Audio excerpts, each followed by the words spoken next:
Hello everyone, it's Kelly Beatty for Chelmsford TeleMedia, welcoming you to the second night of the Fall Town Meeting, Annual Town Meeting. We're here at the Senior Center coming live to you. It's a very full house here tonight.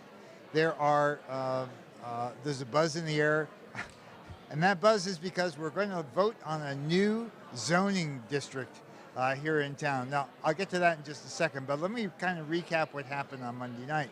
You might remember, for those who were here, that I mentioned there'd be three things of interest and sort of important in this town meeting. The first is the financial health of the town and the fact that Town Manager Paul Cohen and Finance Director John Souza project that in the next few years the town will be running deficit budgets given the constraints that exist and their expectations for revenue income. And that's something that's going to have to be addressed. Something's going to have to give. Maybe it might be a smaller town employee footprint, who knows?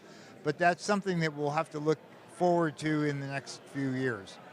The second thing had to do with the fact that at the end of the just concluded fiscal year, there was $4.9 million in free cash. This is money that was in the budget, but basically wasn't spent, or we got more income from different revenue sources than we anticipated. In any case, in past years, much or all of that money, the free cash, has gone to the stabilization fund, the rainy day fund for the town.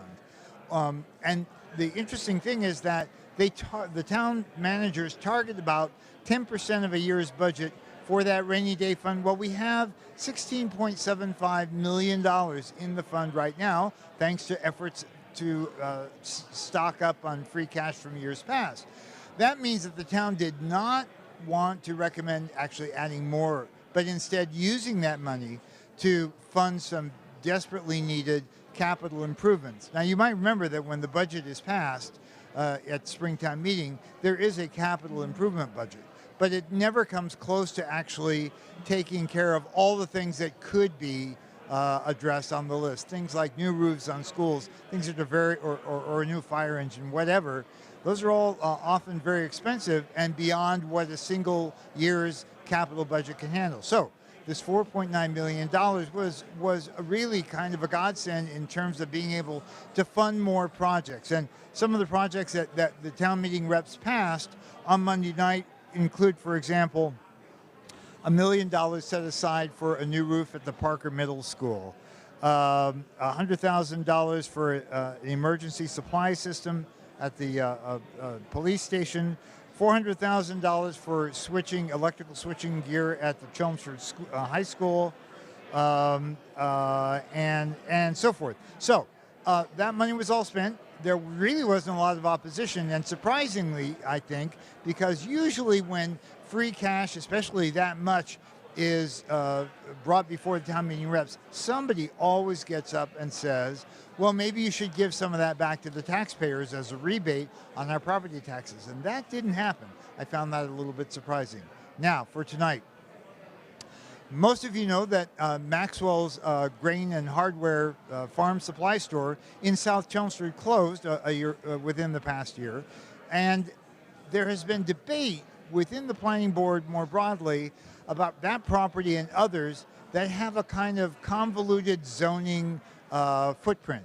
And in this particular case, Chris Lavalle has been telling me that the planning board has been kicking around ideas for maybe a new type of zoning, a new zoning district, since 2022.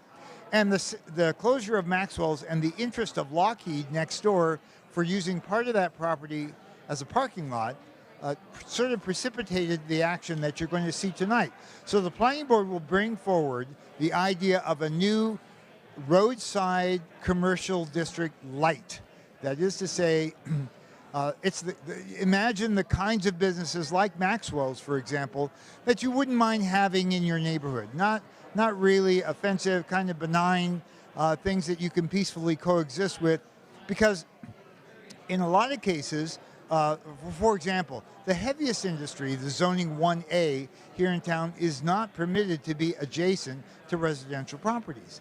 And so this is kind of a buffering zone that will be applied in a number of places. Riverside River Neck Road is another case in point where there's kind of a mingling of commercial interests and residential.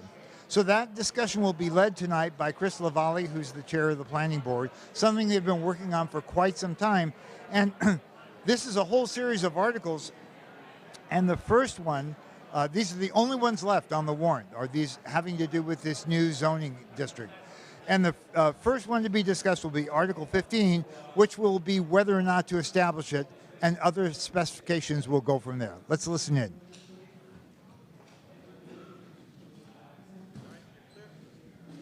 And to the republic for which it stands, one nation, under God, indivisible, with liberty and justice for all. Okay, before we start our business, there's some recognitions that must be accorded, and Pat Maloney, Select Board member, will be doing that.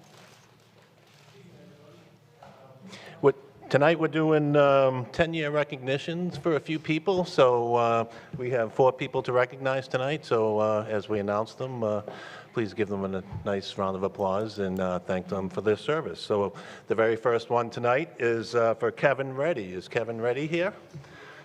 He's not here. Okay, can I ask his mom, Donna Reddy, to come up and accept on Kevin's behalf? Donna, would you do that?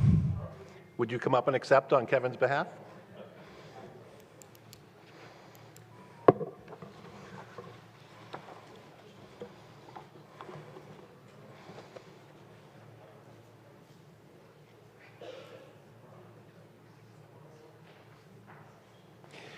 Okay, the next person we'd like to recognize is Paul Ragazio. Is Paul here?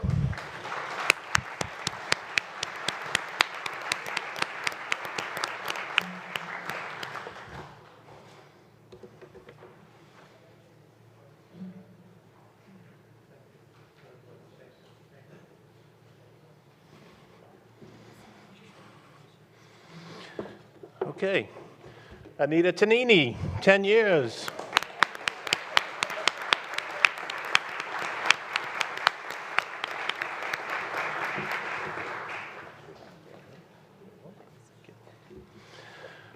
And the last one tonight is Douglas Bruce.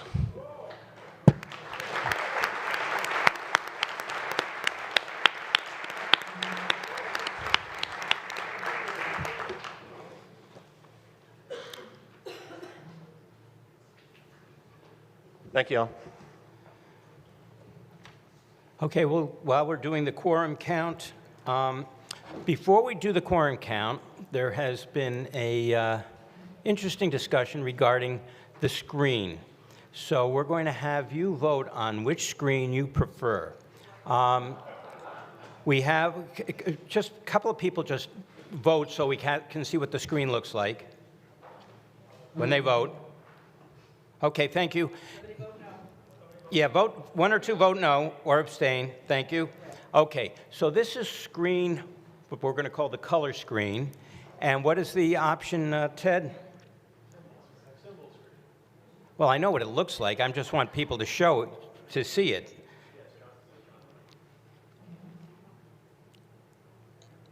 You were able to do it before the meeting.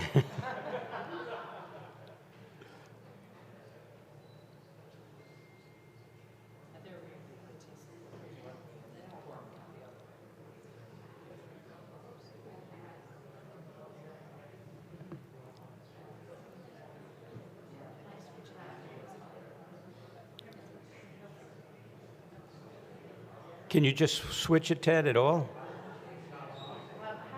If you take it out of quorum count and you just put the screens. Do you still have the test the clicker screen? If you do the test the clickers one way and then the quorum count another one, which is the way we talked about doing it? The only reason that I bring this up, and I will not tell anyone how I feel about it because that's not my place, is that you know, this is your decision. The screens are very different, and we want everyone to be able to tell how they voted and to know that they voted the way that they wanted to vote. and you have the right to see the options that we have.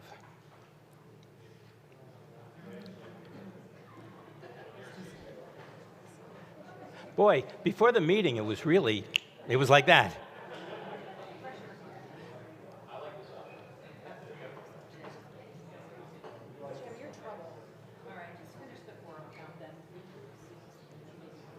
Okay, Ted, we can't do that?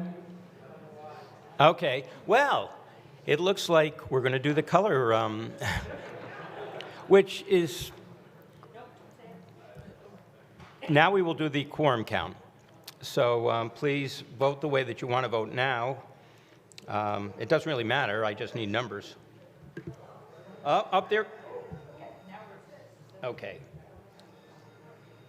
While you're doing that, I again will announce that the fire exits are on both sides of this room and in the front when you first came in. And again, if you have to leave the meeting early, kindly drop off your electronic voting devices with the checkers in the front hall.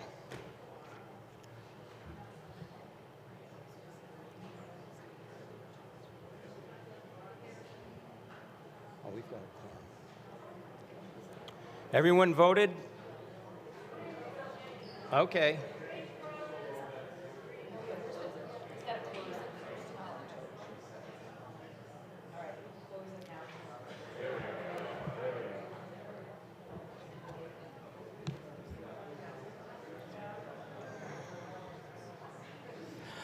While you're doing that, to make it easier for you to understand the window for you to vote, I will actually use the timer for 35 seconds. I will tell you when it's going to begin, and then we'll be able to do it that way so you don't have to hear me yapping while the vote is going on, saying, well, did you vote?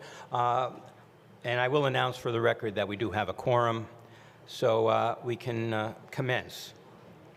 And we are going to start with the consent agenda, and we need a motion to approve the consent agenda representing Articles 15 through 26. You always can modify this during the course of discussion, but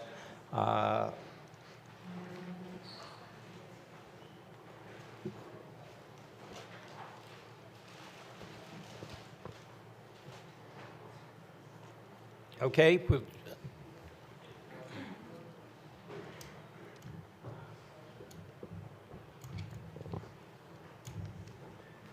Are you ready, Ted, for us people to vote? Mr. Moderator, before we get to the consent agenda, can I explain? Well, we need a vote to approve the consent agenda. Could I explain why we would like to do a consent agenda? No, let's vote on that. I understand that you have reasons. But, Okay. Oh, okay, so we'll vote on the consent agenda. We haven't had problems in the past, so I'm hoping that we don't have problems today. Motion to approve the consent agenda. Second. You're going to oppose the consent agenda? Oh, to approve. Okay.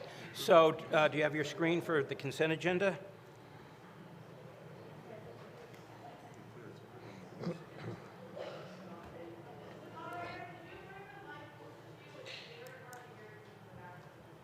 Me? It's hard to hear me? Okay. Normally people don't listen, so I'm appreciative.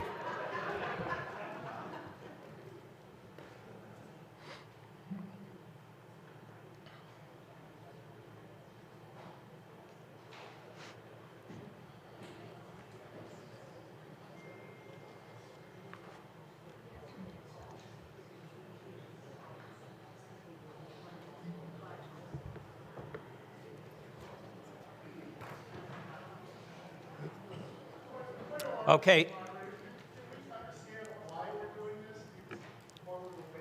Well, do you oppose the consent agenda?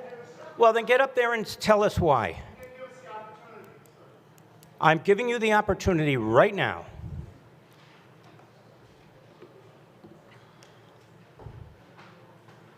Brian Latina, Precinct 9. Mr. Moderator, we are a republic form of government. We have rules, and the first rule in Article 2, Section 4, Procedures of Town Meeting, there's a rule in here that says voting by voice vote will not be used. We're not using voice vote. We did a motion as though we were doing No, a the board motion, meeting. the motion has to be It's not allowed, vocal. Mr. Moderator. It's in the book here. The motion has to be vocal. How do you do a motion without it being vocal? You don't. Our rules bring this to the town. We're not the town. We're town representatives. The town has not been notified through this book that they're having a warrant to consolidate all this stuff. We have used We didn't have any discussion as to why. Mr. Zoning Latina, articles Mr. are very Latina, complicated. Mr. Latina, I understand your position. I disagree with it, and I'll tell you why. And I'm sure Mr. LaValle has his own reasons why he would like to do, and I'll let him speak first. Thank you, Mr. Moderator. So the reason why we would like to do a consent agenda tonight is because we have a lot of individual zoning articles related to the same thing. So Articles 15 through 26 are all related to the creation of a new CBLT zoning district. If one of those articles fails, we essentially cannot create the zoning district. There are 12 of these articles. What I'm trying to do is save the town meeting some time and energy, because if we get to approve all 11 articles and then vote down the 12th, all of that time on the first 11 will have been wasted. So passing these is an all or nothing. So that's why we are proposing to present these as a consent agenda so that we can vote on them either up or down as a whole packet. Because if you don't do that, there will be conflicts in zoning, there will be potential legal issues, and it's likely we would have to pull the entire set of zoning articles related to this zoning district. So I'm just trying to save everybody some time.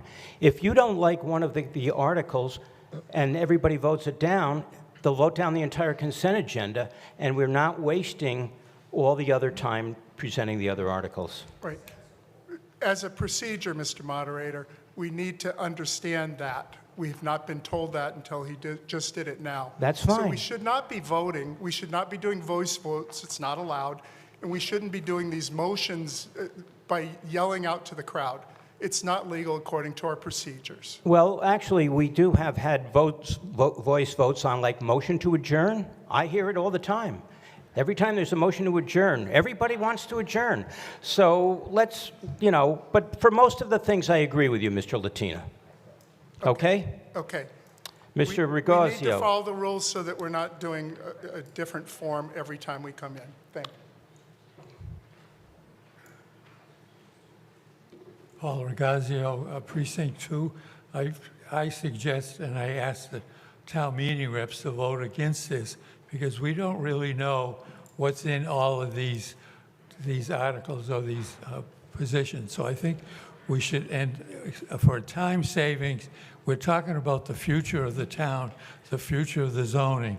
I think we should all go through these things individually and understand what we're voting on, because we're potentially changing the whole situation of zoning within the town.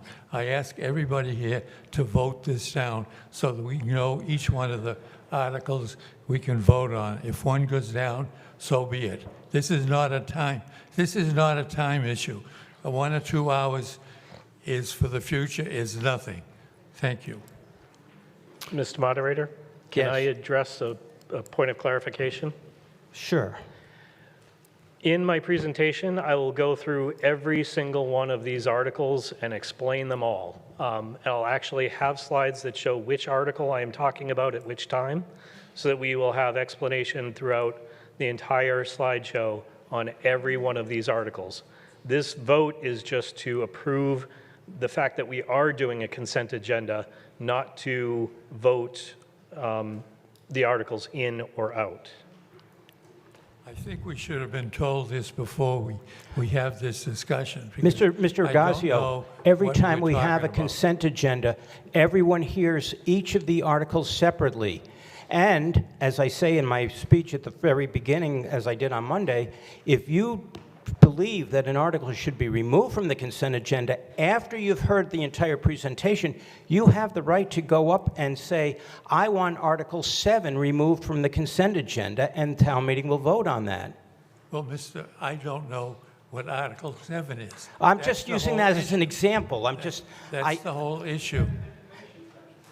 I suggest the town vote against this, and we talk about each one individually. 1 or 2 hours is not a Okay, well, we're major going to have a item. vote. Thank We're you. going to have a vote, and if town meeting votes down the consent agenda, then we won't have a consent agenda. It's fine with me. Glenn Thorne, Precinct 7. I know this may be an obvious comment, but we should vote in favor of the consent agenda. And thank you, Chris, for saying you're going to explain everything one at a time before we get to the vote. So, I mean, they do all work together. It's a little bit complex. So I'm looking forward to the explanation. But, you know, we could literally go on forever if we have to separate them. And they are all essentially one package. So I'd like to hear the explanation as we go through and pass a consent agenda now. And by the way, voting to pass the consent agenda does not mean that you're in favor of all of the articles, just so there's no misunderstanding. Okay, I'm giving you 35 seconds to vote on the consent agenda now.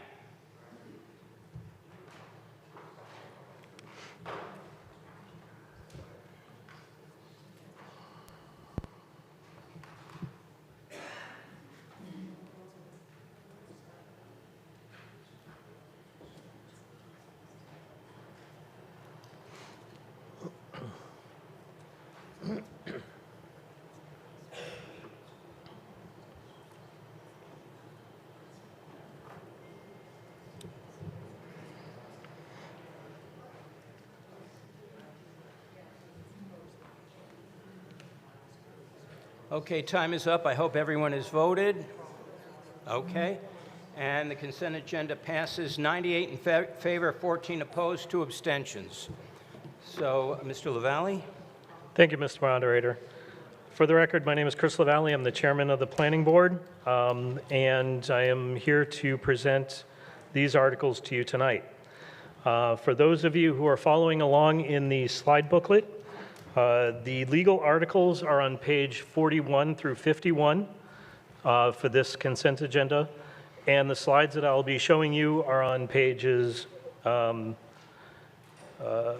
start on page 52, slide 103.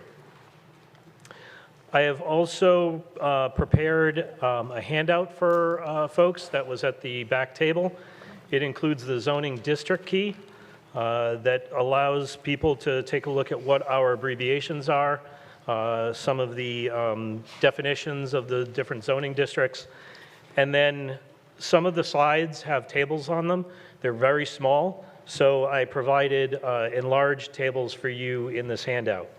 I will explain the circles on those tables when I get to those slides.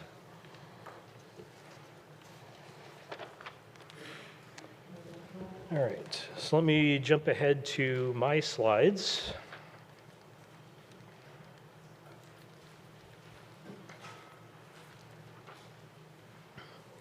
So why are we doing this? Why are we trying to enact a new zoning district?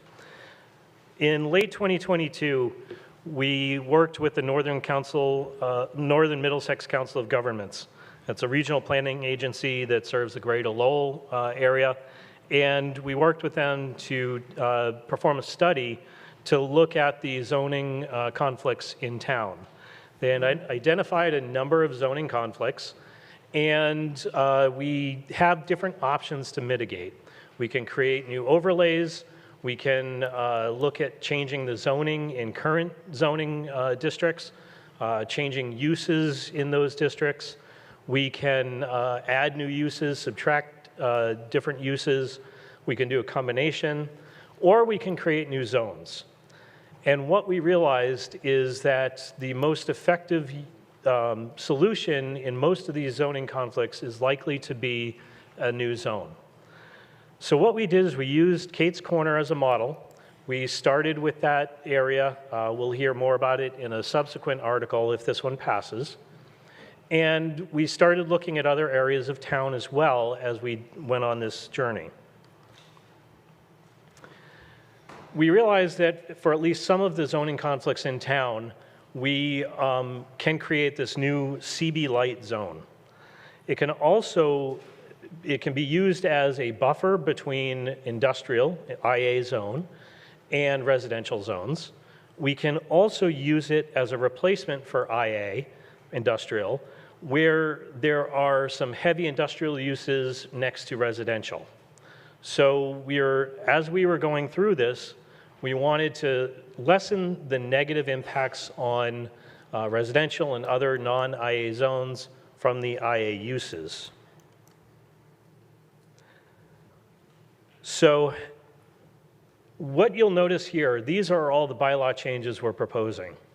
They are out of order in terms of the legal notice, but I wanted to do this because there's a logical progression in how we're thinking about things, how we're changing things, and I wanted to make it as simple as I could for you so that way we are able to have everyone follow along in this complex changes. So Article 15 actually creates the new zoning itself. It really just names the zone, defines it, and really states the purpose. So that's what Article 15 does. And as we start talking through some of these, I'll keep going through all of these different changes to explain how we're proposing to change things. As I mentioned, once this new zoning is adopted, next article after will apply this new zoning to Kate's Corner, the area that we'd used as a model. And then we have other areas of town that have similar zoning conflicts that we're looking to maybe apply this to. We've done some preliminary looking at these areas, and we think that it'll be a good solution in these and other areas in town. So the first article I wanted to talk through is Article 23, the manufacturing definitions. So this is our current definition of heavy manufacturing that is not currently allowed in any zone in town. And I wanted to provide this information to you as a reference point for the next definitions. Our other current manufacturing definition is light manufacturing. So this is indoor manufacturing that talks about noise, heat, glare, smoke being pretty self-contained within the building, very few external impacts. Examples include food, textile, leather, wood, paper, chemical, plastic, metal products. It excludes the industrial processing of raw materials and any outdoor storage materials. So this is a use allowed by right in the IA zone. So what we wanted to do is take a look to see if we can come up with another definition of manufacturing that's less impactful to residential areas. So what we're proposing in this Article 23 is a new definition for ultralight manufacturing. And so what we look to do here, I'm not going to read through the whole definition for you, but essentially these are the cottage industry types of manufacturing. Small boutique wood furniture manufacturing, 3D printing, dental device manufacturing, specialized electronic manufacturing, prototyping. It's really a small scale things that you would see in some of the mill buildings. In Lowell has some of these types of manufacturing. It's really the woodworking, hand manufacturing, and some of the lighter, small manufacturing. But what we also realized is that our current definition of light manufacturing is problematic, because if you introduce this new definition of ultralight, there is some overlap. So we wanted to make sure that the two definitions are very distinct.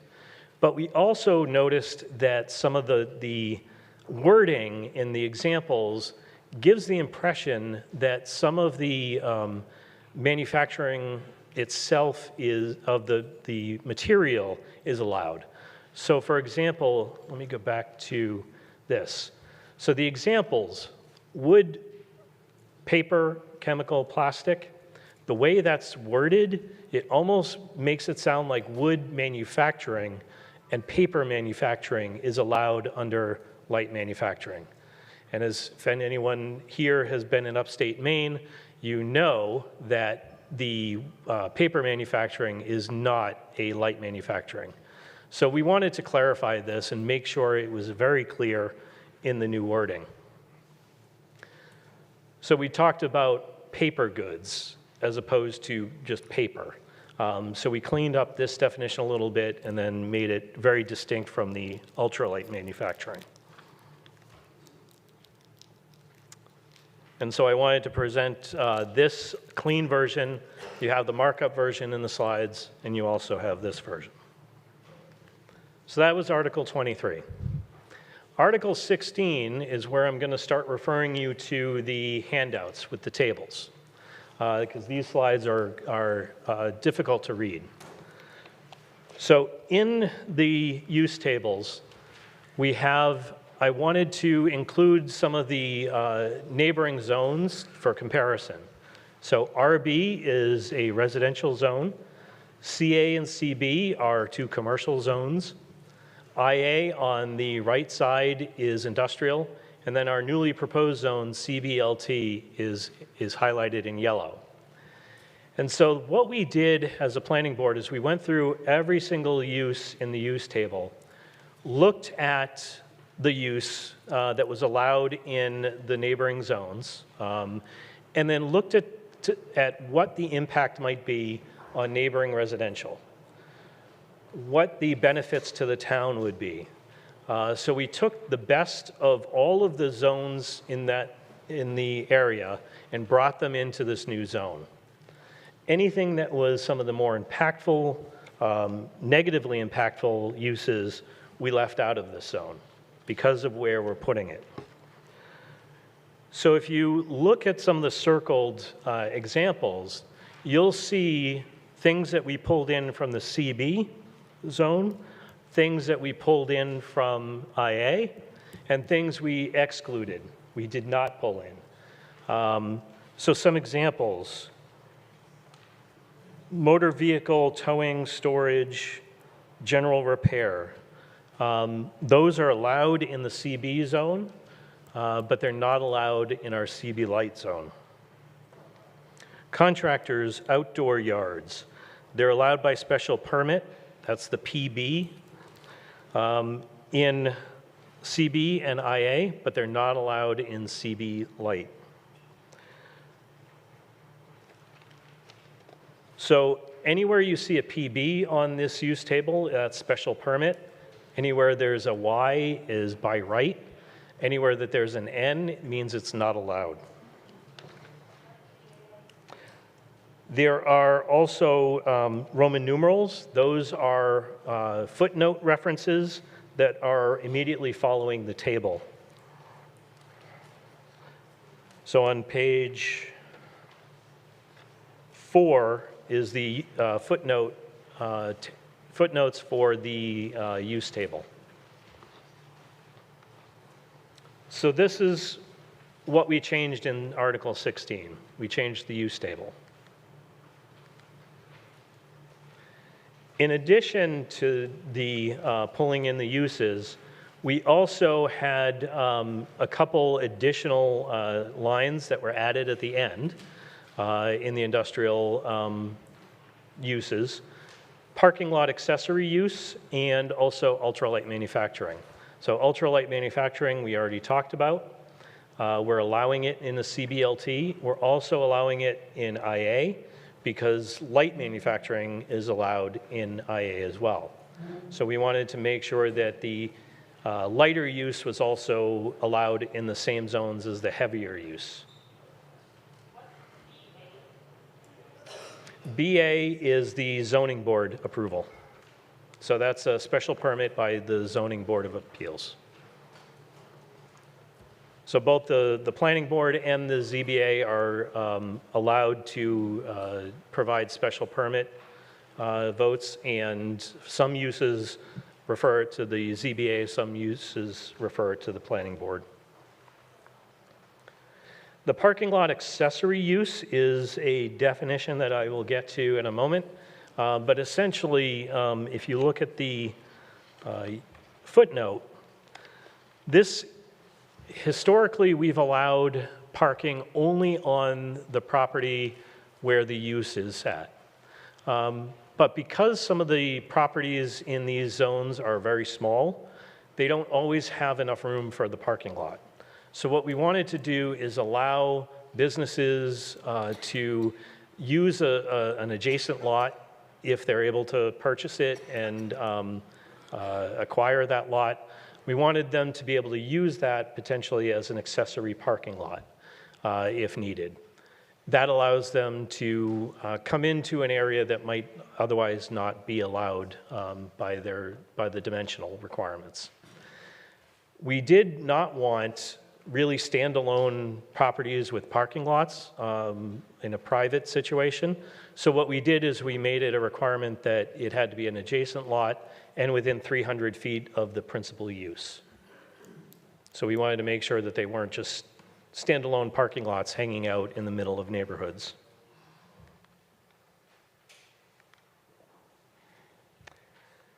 So that is Article 16.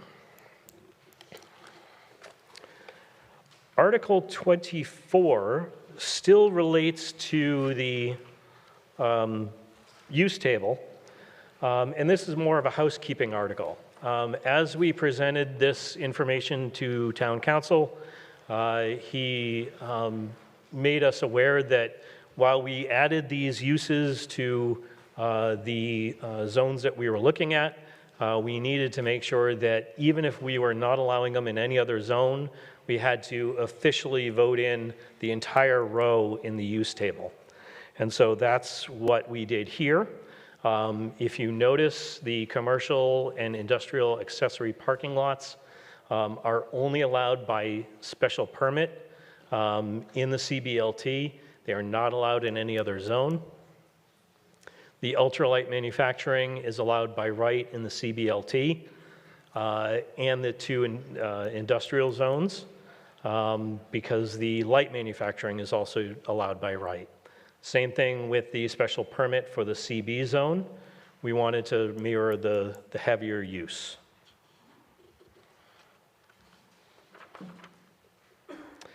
Articles 17 and 22 then talk about the dimensional requirements of the lots in these areas.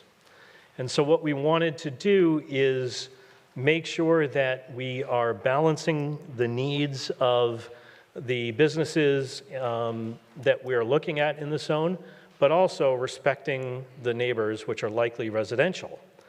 So we didn't want necessarily the larger distances that IA requires, because that's a heavier use. But in this case, we mirrored the CB district as much as possible because those are the types of lots and areas that this would be located in. We wanted to keep the stories down for these types of uses, so that's why we changed it from 4, which is allowed in CB and IA, to 3.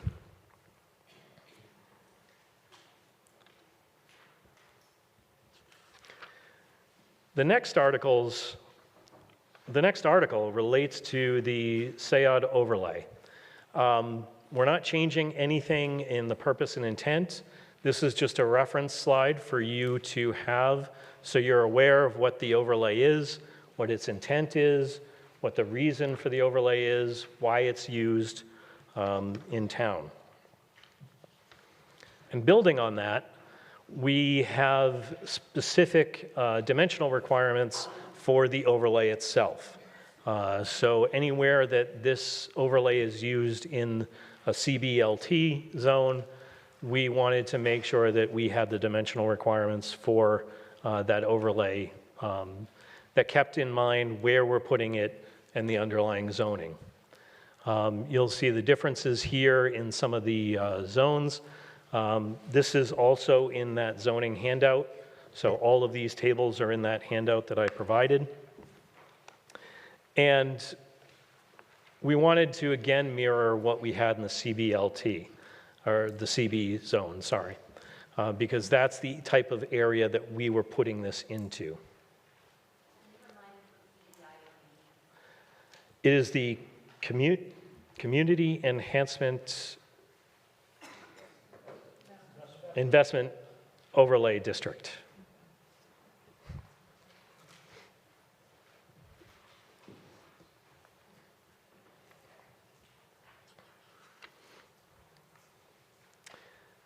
In Articles 20 and 21, these are very minor changes to landscaping, property lines, street frontage for the new zone. They are in the warrant article. You can see them in those slides. There wasn't a lot of additional discussion or changes that warranted a lot of explanation, so I didn't want to bore you with those numbers in these slides, but they are in the warrant article slides if you wanted to take a look at them. But essentially, again, all of these, we really wanted to mirror the CB zone.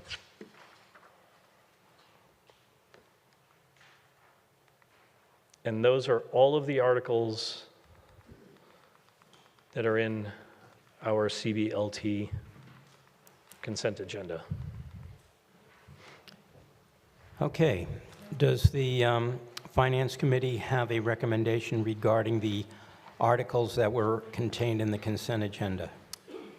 The Finance Committee unanimously recommends approval of Articles 15 through 26.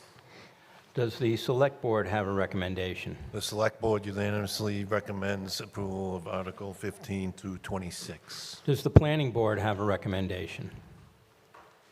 John Souza, Planning Board Vice Chair. The Planning Board held public hearings on these articles on July 9th. It was continued to July 23rd, and then it was continued to August 13th. On August 13th, the Planning Board voted 7-0 to recommend these articles. Thank you. Okay, now it's your turn. Good evening. Sherman Horton, Precinct 6. You can start the clock, Mr. Moderator. Thank you. First of all, I'd like to thank the town professionals who have worked on this. Chris, and I know this is not something that is just coming out of the planning board's brains as something to shove down our throats. This has been thought through, in my opinion, very well. As Mr. Sousa just said, there have been a lot of input sessions, and to all my fellow town meeting reps, really it's important that we do our job to learn about these things before we come to this meeting. The warrant article is published at least a month ahead of time. In this particular case, these articles have not been modified, unlike some other articles we deal with. The slide deck is well put together, in my opinion. There are replays of all these meetings on YouTube that can be pulled up. So I recommend we vote yes on this. Another key thing is I'd recommend people attend the Wednesday previews that the town manager puts on, because I learned a lot about this during that last Wednesday session, and everyone else, I think, would benefit from them as well. One of the things that became clear to me, and unfortunately, due to the way we present these things, the next article, after we hopefully vote this in, we will talk about how we will apply this new zoning to an actual part of our town that needs it, in my opinion. And if that could be presented first, it would give you a reason why you would want to do this. So I don't want to say just be patient. You should apply your own thoughts on this. But I recommend folks vote yes so that we can then move on and look at how it will be applied in a specific case in the near future and get a sense of how it can help us in the further future. Thank you. Thank you.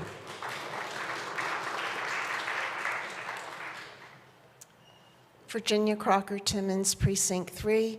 I'm also the current chair of the Vinyl Square Strategic Action Plan Committee.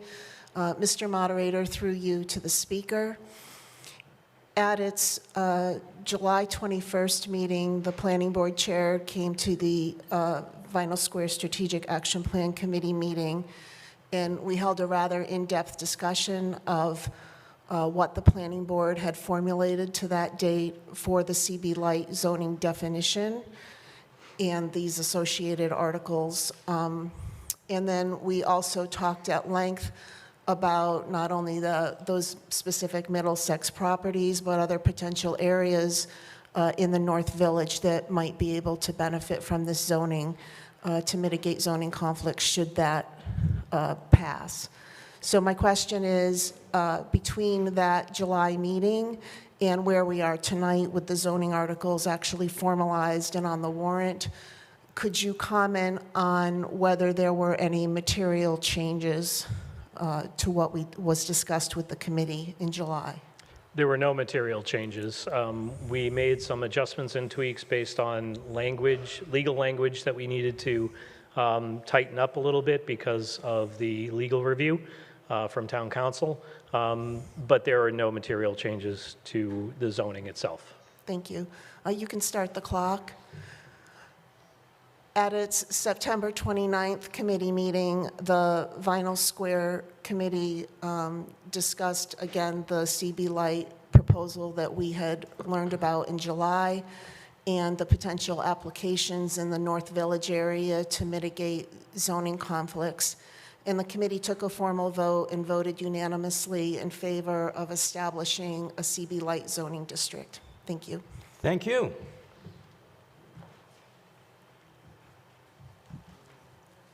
Chris Bowman, Precinct 10.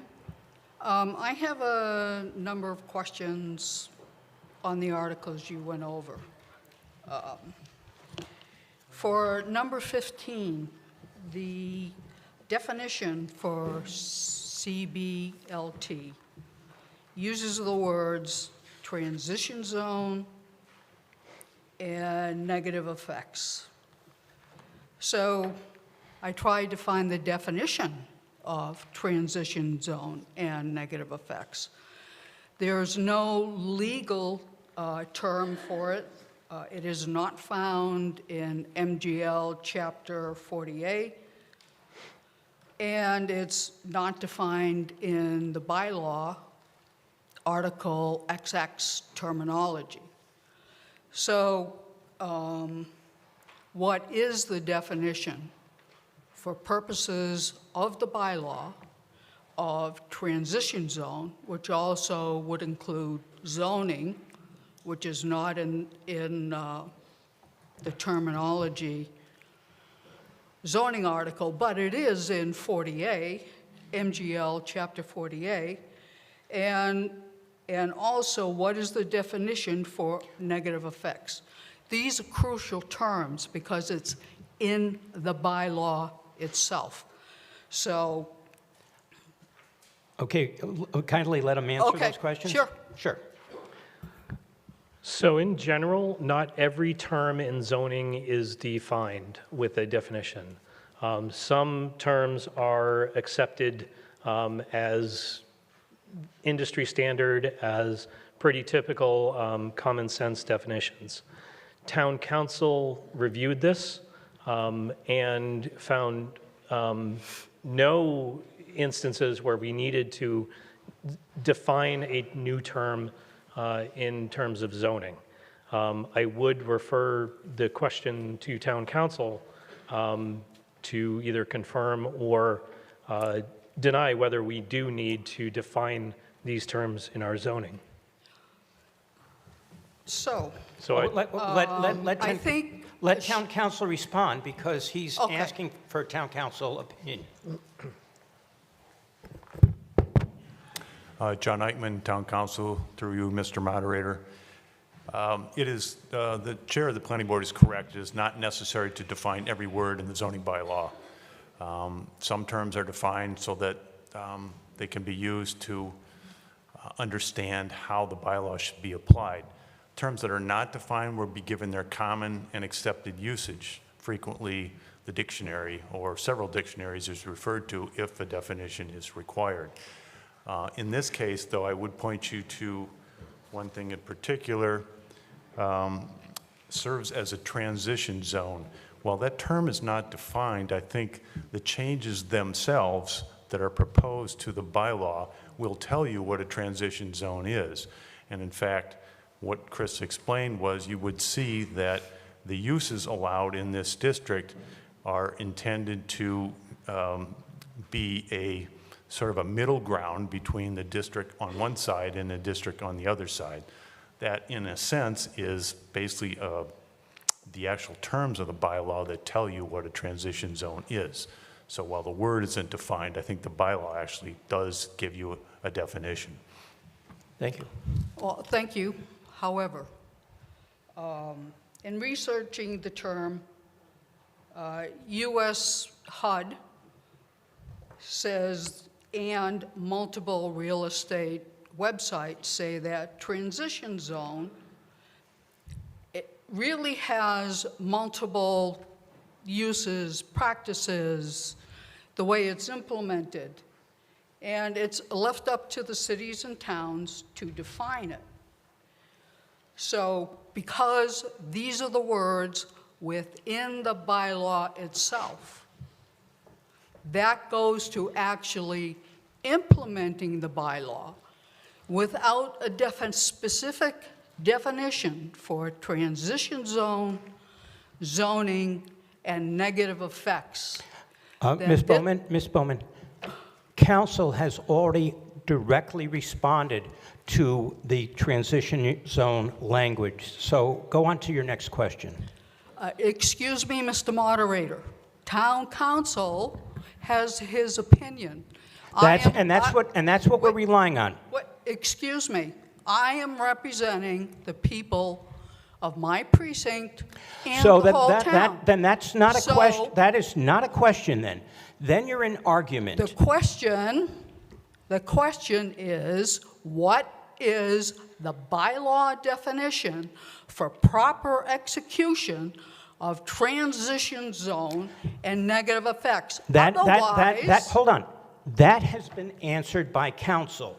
If you want to argue in discussion that you are not satisfied with that, that's fine. But don't keep asking the same question a different way when you've already gotten both the presenter and town council's opinion. So, a question concerning all the articles that were just went through. Should I ask questions first and then go to... Yes, do that. After? Yes. Okay, all right, so... But don't ask the same question for two different articles that are the same. Just so that you know, I will have comments on 15. And you'll be given 3 minutes to make those comments. Right. Are you understanding me? I understand you. I understand English. The comment will be following all the questions, right? Is that okay? Yes, absolutely. Okay, thank you. Because I also found something that appears to be incorrect. Okay, for number 16, I see that in going through all the comparisons between CBIA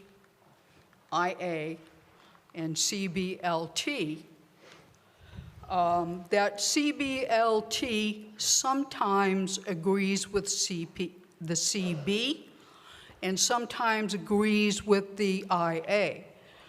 So it also appears that CB would be the less impactful to residential, commercial, and industrial than IA. So Can you explain the reasoning for this and why the CBLT, in this case, seems to agree more so with IA rather than CB? This is Article 16. So if you look at some of the specific uses, Yes. trying to find one. Ms. Bowman, Okay. maybe it will be helpful for you to point out the two that you were referring to so that we can sort of focus in on the two that you're saying one is more restrictive and the other is less restrictive. Right, but with the intent, right, because CB and CBLT are both roadway commercial, it just seems that they would be more in sync with each other rather than CBLT being in sync with IA. So Okay. one example. So I'm just asking for the reasoning Go for ahead. that? So because of the way these zones are set up, you can't look at it in totality. You have to look at the specific uses. So for example, commercial lines 10, 11, 12, motor vehicle sales, rentals, general body repair, towing and storage. Those are allowed uses in CB, but not allowed uses in our new zone. I would argue that if you were living next to a repair facility or a sales and rental, that is more impactful than a residential property. So if you're living in next to a CB in a residential property, that sales and general body repair will have some negative impacts on you. That's why we did not allow it in CBLT. So you cannot look at the total zoning, you have to look at it on a use-by-use basis. And so what we did is we took the least impactful uses in CB, the least impactful uses in IA, put them together to get the least impactful zone of all three of them. Okay, I see what you're saying. Thank you.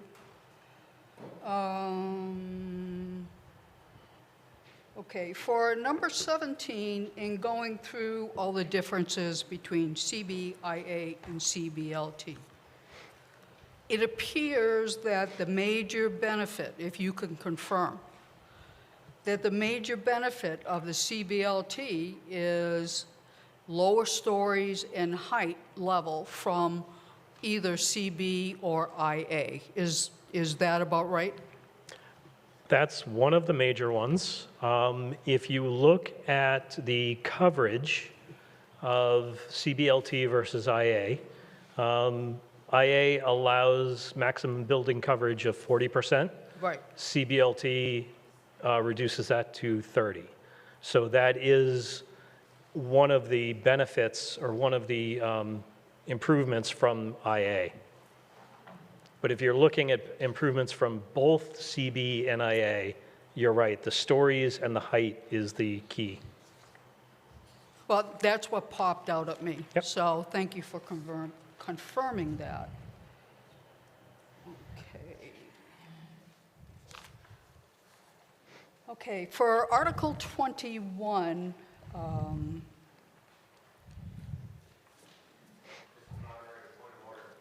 there is, didn't you go over 21? She's allowed 4 per article. Oh, I'm sorry, you didn't go over 21. 22. Let's see. Okay, no questions on 22 because it appears that the CBLT is the same as CB standards. So both of the commercial roadway districts. Okay, I really would appreciate if you not tell us why there's a reason that you're not asking Okay, a question. I'm just trying to knit things together here. And I'm trying to give you every chance you can, but please. 19. 19 is okay. 20, 21. Okay, so 20 and 21.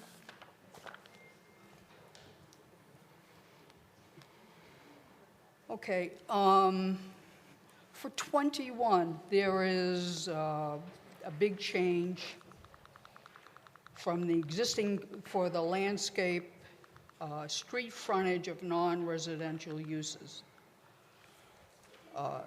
CA and... Ms. Bowman, can you please speak into the microphone? I'm sorry? People cannot hear you, so please speak into the microphone. I'm sorry. That's fine. Article 21 for concerning landscaping street frontage of non-residential uses.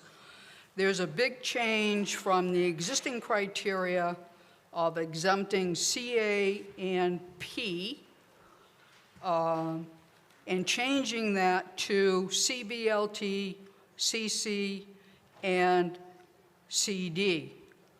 So could you explain the purpose for this and its impact and what you're really trying to do with this, because it's not clear? So with this, it was really a housekeeping article, clarifying some of the language in here that needed to be adjusted based on legal review of the articles after we added the CBLT to this. So those are the major changes. Okay, so that's for consistency, Yeah. is what you're saying? Yeah. Okay. I didn't know, I just thought I'd ask. And you did do Article 24 as the last one in the range, right? Yes. Okay, so the question there is, the note references PB and subindex X triple I. When I looked at the notes, the last thing on the notes listed is PB subindex X double I.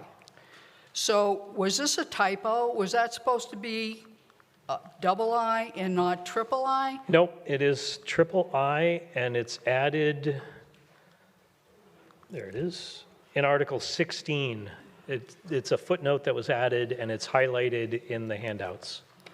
Okay, because I was looking at it under 24, and I couldn't find it in the existing zoning code.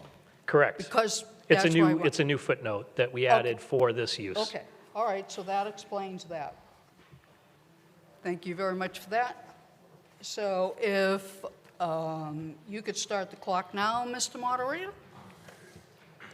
Okay, couple things. The major one is on Article 15. In order for the bylaw to be executed properly, all the terms have to be known to all the parties so that there's no ambiguity, vagueness, misleading assumptions that people make and then find a big surprise. This occurred with the BAOD, in particular, over the years. So, transition zone, again, from my research, shows it could be many things, many different things, multiple things where the municipalities have the jurisdiction to define transition zone as they see fit for their zoning code. This is crucial term as well as negative effects, so that when this bylaw, if it's passed, is applied, everybody knows what's what. There are no surprises, there's no ambiguity, because things that are ambiguous, vague, evasive, could be misleading, and therefore could be illusory, leading to multiple interpretations, which is impractical as far as implementing anything. and could lead to lawsuits. So the lack of definitions for these crucial terms make this bylaw, as written, incomplete. 1 minute. Thank you. Okay, let me see what else I have here.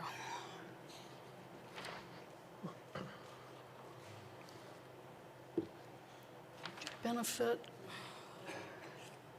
Makes sense, major benefit. Oh, for Article 23, just to let you know, the 3D printing materials now include concrete and composite materials. So it could become very toxic. Okay, that's it for now. The primary comment was on number 15. Thank you very much. Thank you.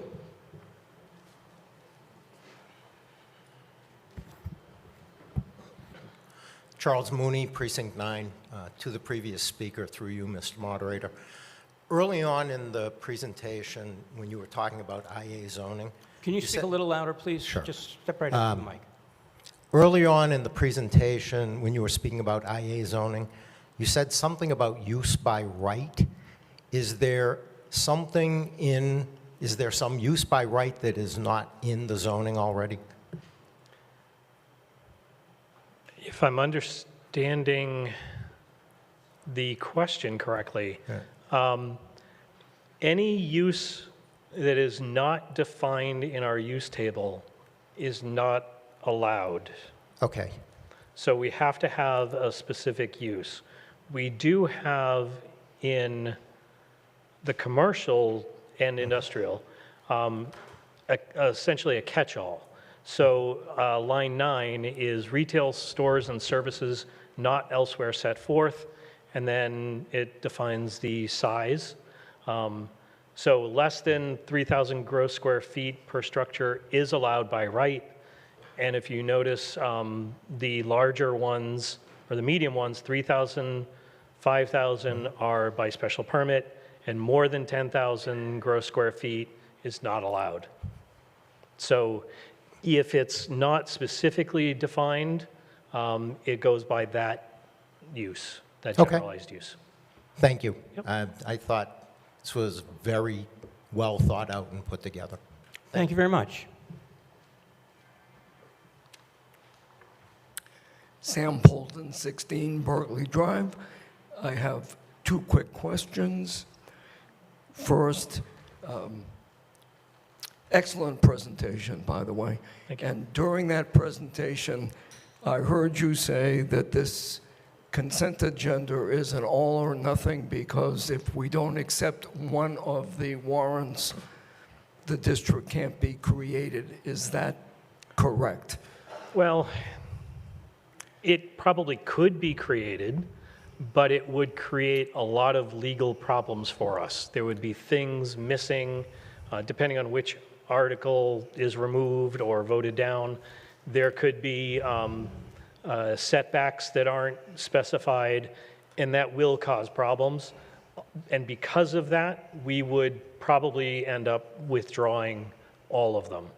So that's why it's really an all or nothing, I think, and town council can probably speak to some of the legal aspects, but if one of them were voted down, depending on which one it was, it could cause enough problems that we would want to pull everything.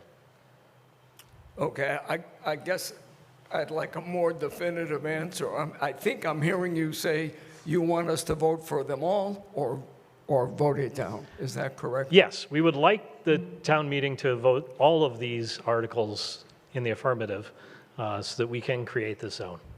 Thank you. And my second question, through the moderator to town Oh, I thought you council. already asked two, but go ahead. Go ahead, I'm just giving you the business. Come on. I don't believe after the last, never mind. Go ahead. 2A, through the moderator to town council. I believe you said it's not necessary to define every term, that some terms don't need to be defined, some are defined. Is that what you said, basically? Town Council, again, through you, Mr. Moderator, to the Speaker, yes, that is what I said. It is not necessary to define every word in the zoning bylaw. Thank you. You may start the clock, Mr. Moderator. I'd first like to say, sitting here listening to everything, I'm very grateful that we all live in a town that has so many talented people willing to give up their time to address an issue and solve it. So to not only the planning board, but to everyone who came to their meetings and everyone who offered their insight, thank you all very, very much.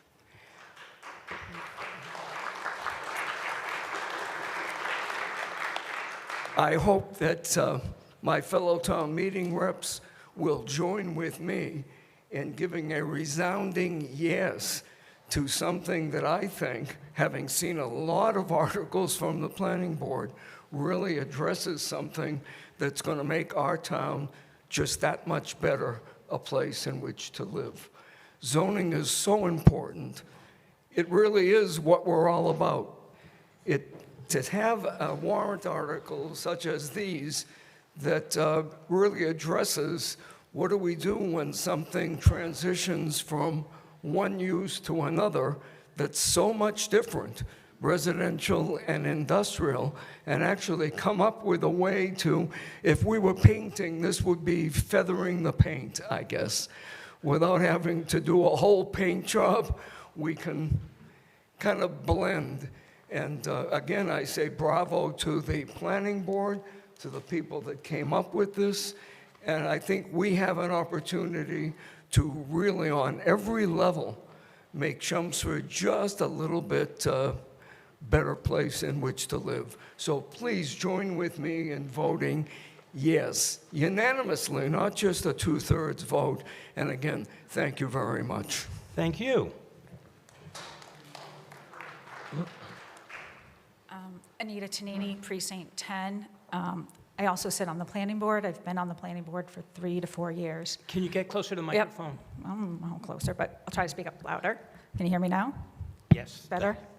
So the reason why we're proposing this article in the past 3 to 4 years really is what has caused us to look at this is we've had applications for areas that have abutted residential neighborhoods. In their IA, you might remember the distribution center in River Neck Road.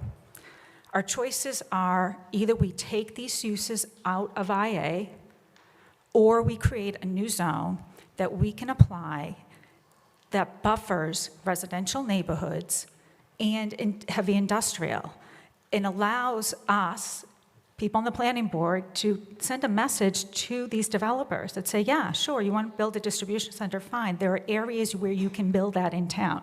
You cannot put that next to someone's residential home. That's the purpose of this article. And I ask you to vote in favor of this to help us, as planning board members, protect your neighborhoods. We need these restrictions so we can, properly approve applications and projects that are that fit our town. Thank you. Thank you.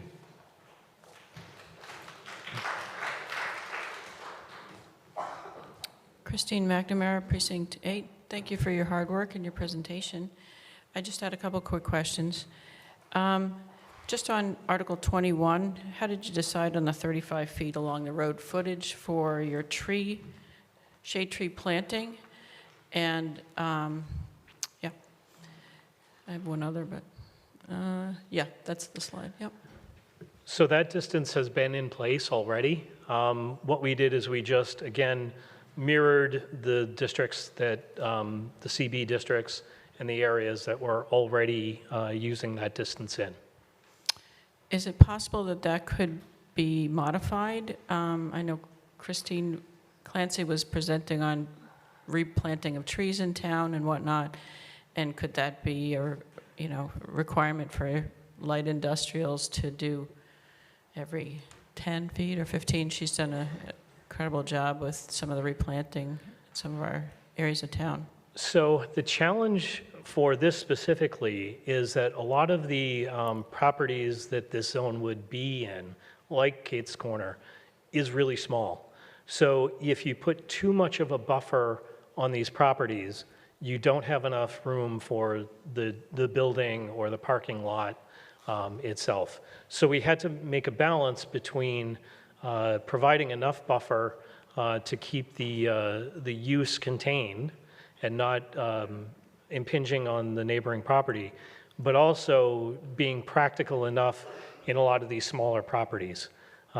It's really difficult to get any more than 20 feet in some of these areas. It is difficult, but in plenty of urban areas, they do it quite successfully. And I know one of the plans that you're looking for input is looking at Central Square, and this is down the road, but I'm wondering if this is a good place to put it, where you would require higher density of trees to offset some of the development. So the density is different than the buffer area.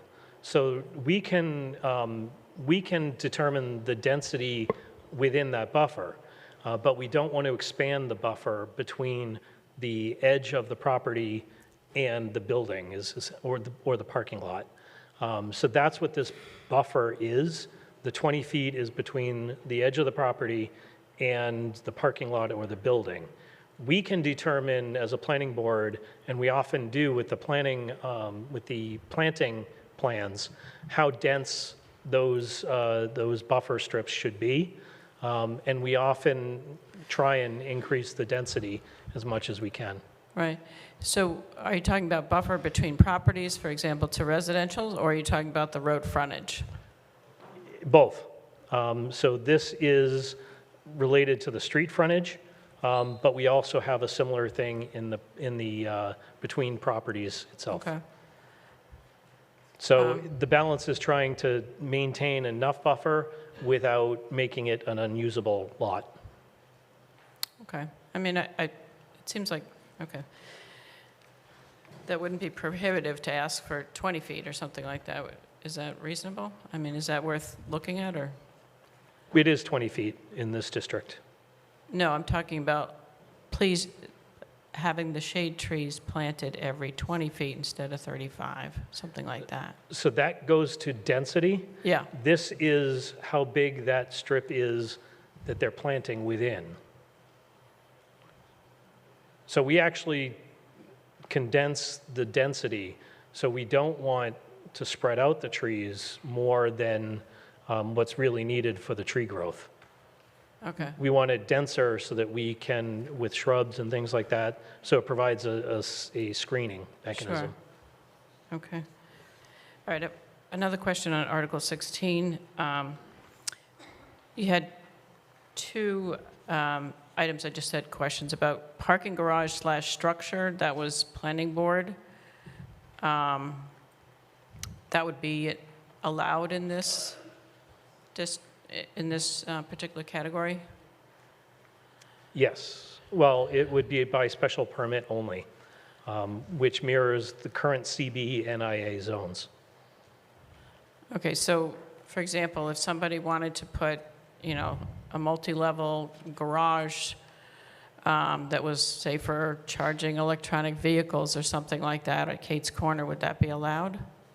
It would have to come before the planning board, and it would require us to determine if a special permit is needed. And depending on the scenario, the use case, the design, we would determine whether or not we would grant that special permit.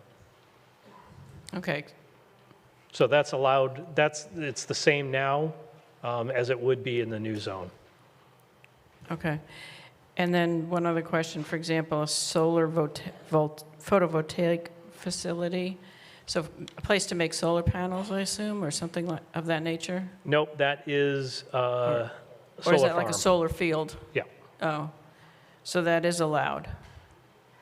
Yes.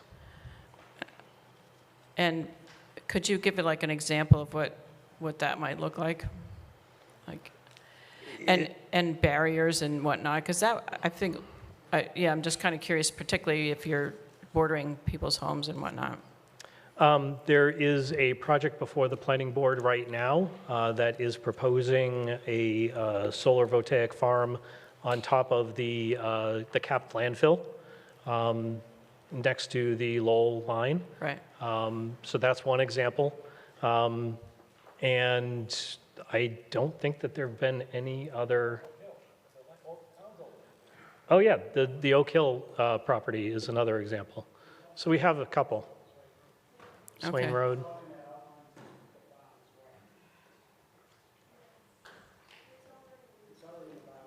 Okay. Yep. Thank you very much. Yep. Thank you. Brian Latina, Precinct 9.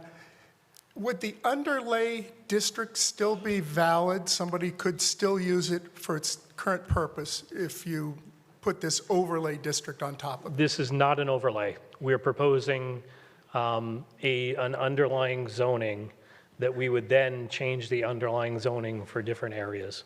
And that's one of the things that we're proposing in the next article, if this passes, is changing the underlying zoning in Kate's Corner and potentially other areas. So it's not an overlay, it's changing the zone.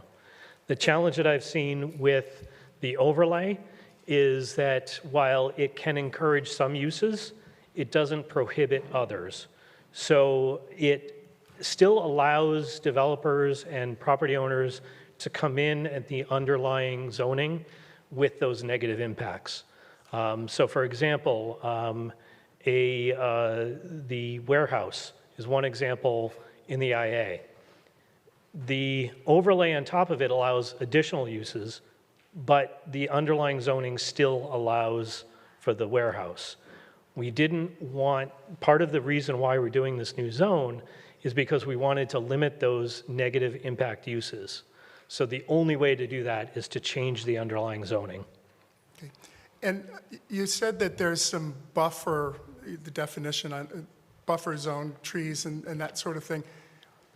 Does the person that has that property have to maintain that buffer? They planted the trees on Turnpike 35, 40 years ago, and now it's all visible from the residential area. Do you have to maintain it, or is that we forget about it and don't worry about it? So oftentimes in the special, in the decisions, we have special conditions that do require maintenance, planting plans, and maintenance plans.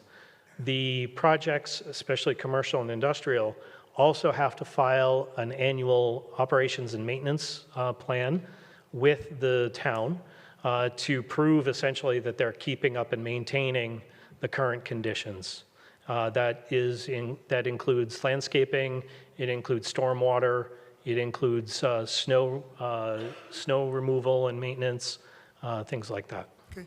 And the purpose here, we're voting on adding a new zone that you as an interested party might want to place on your properties or property, and it's bumping into a residential area. Is that kind of what you're doing here? We're not actually picking a place to do this right now tonight on this vote. Not on this one, no. We have to create the zone first and then propose different areas to place them. As we were creating this, we wanted to make sure that we were stress testing the zoning so that we weren't changing things later on.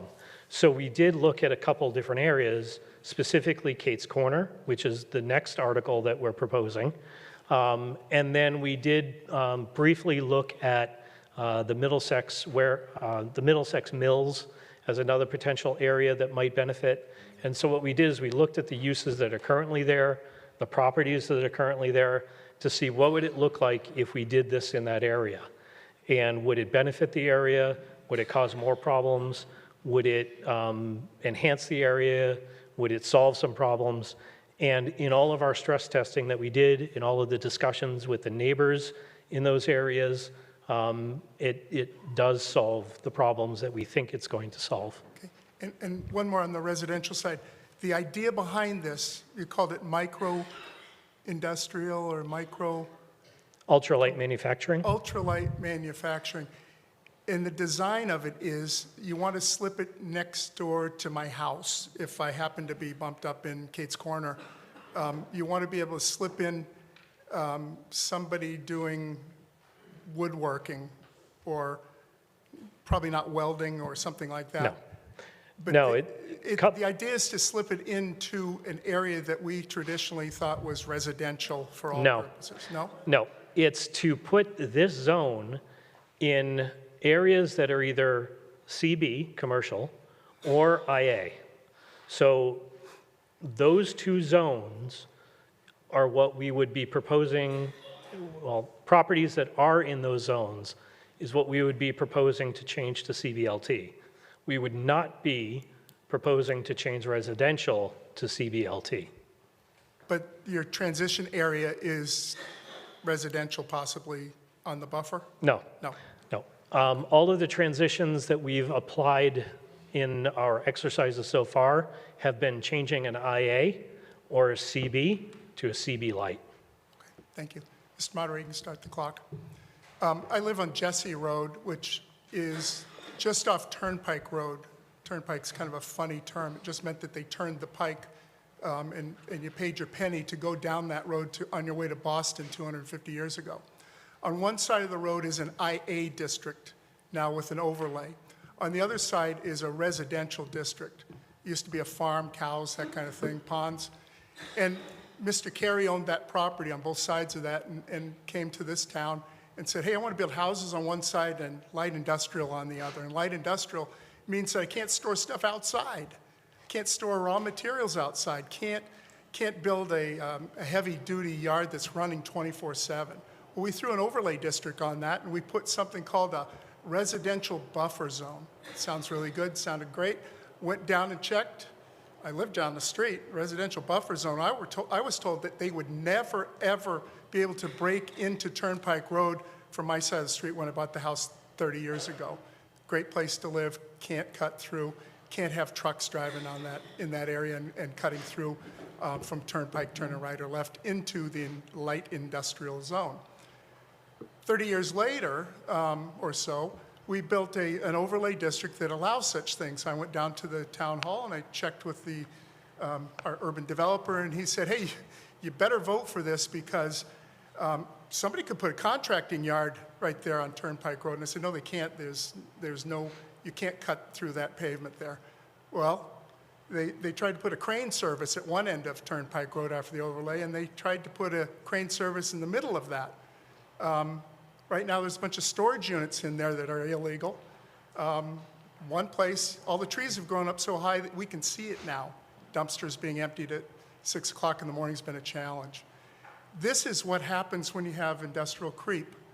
I get that we want development in our town. I get that we want some more tax benefit, but I haven't heard of the dollar benefit in adding one more zone to it. It's very complicated. If you look at that chart right up there, they can build a garage, a three-story garage in there, I guess. The buffer zone, the residential buffer zone, ended up with a 300-unit apartment complex that we voted here that would be a buffer zone. We thought it was duplexes, and that was it. 300 units. Between 10 and 20 of them don't have Massachusetts plates. That's about a $10,000 to $20,000 excise tax that you pay, and they don't because they have New York, New Jersey, and New Hampshire plates, and we don't care. I do, but they don't. 10 seconds. It cut down 9 acres of forest to have that district. I'm very concerned about adding this in, and I wish we would have had the Kate's Corner discussion before this one, because this is too complex for this kind of discussion. Thank you. Thank you.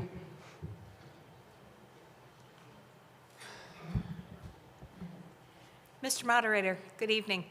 Ginger Skoog, Precinct 5.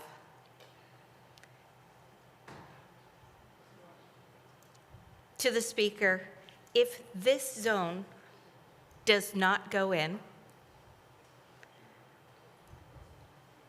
what kinds of businesses could go on the small agway lot in Kate's Corner right now? A contractor yard. So with cranes? Cranes. Yeah. Many of the uses that Mr. Latina just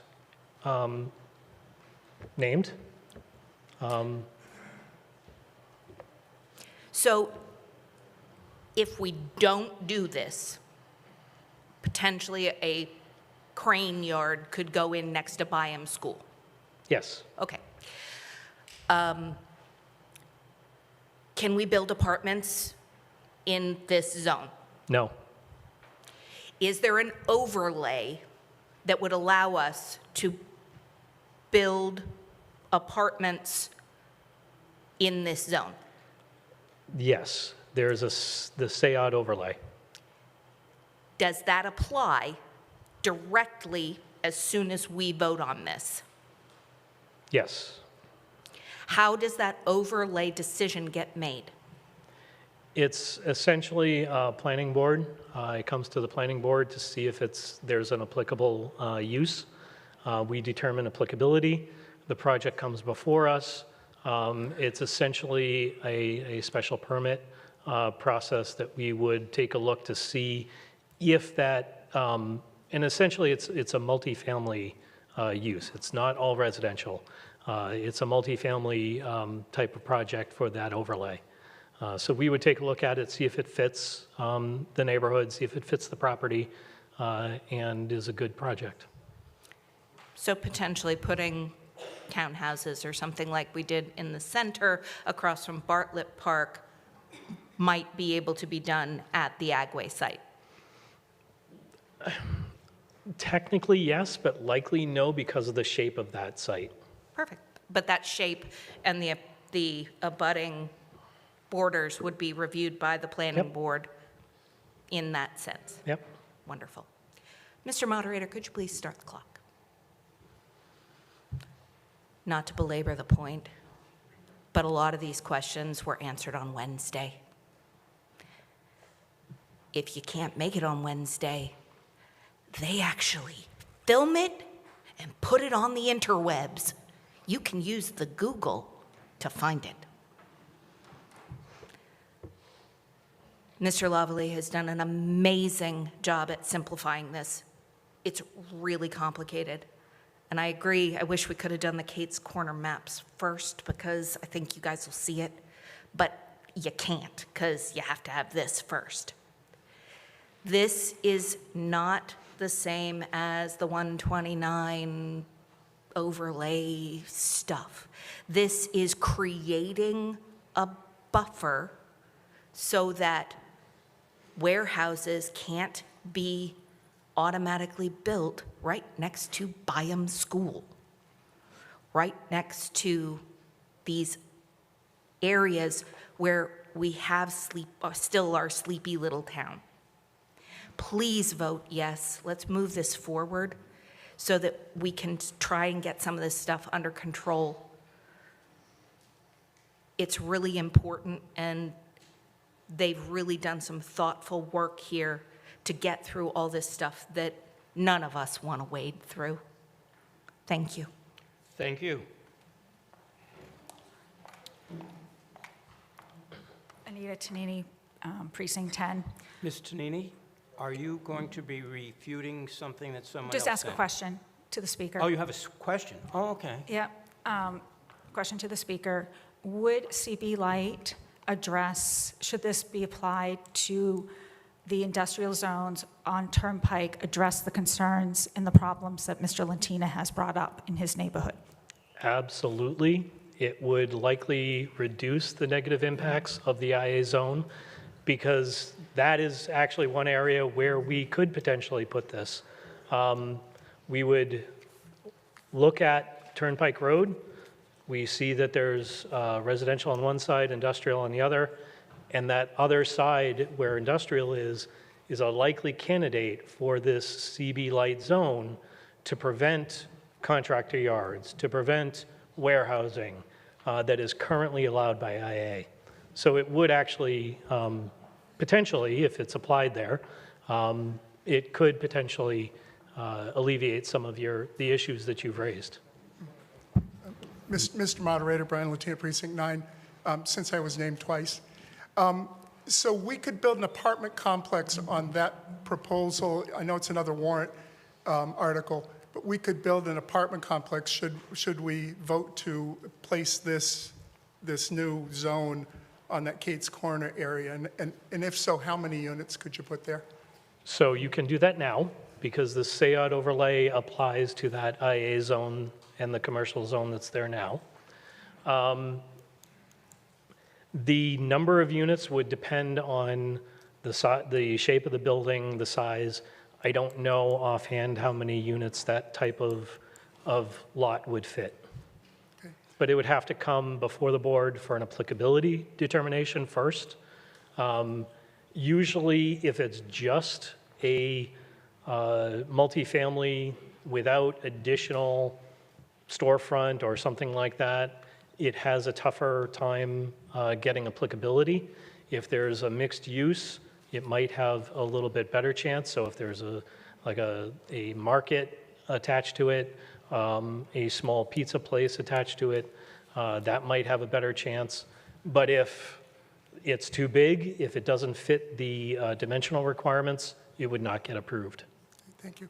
Mr. Moderator, there is a good example where we could go through a real-life example of this article by tabling this and reconsidering it after we talk about Article 27, Kate's Corner.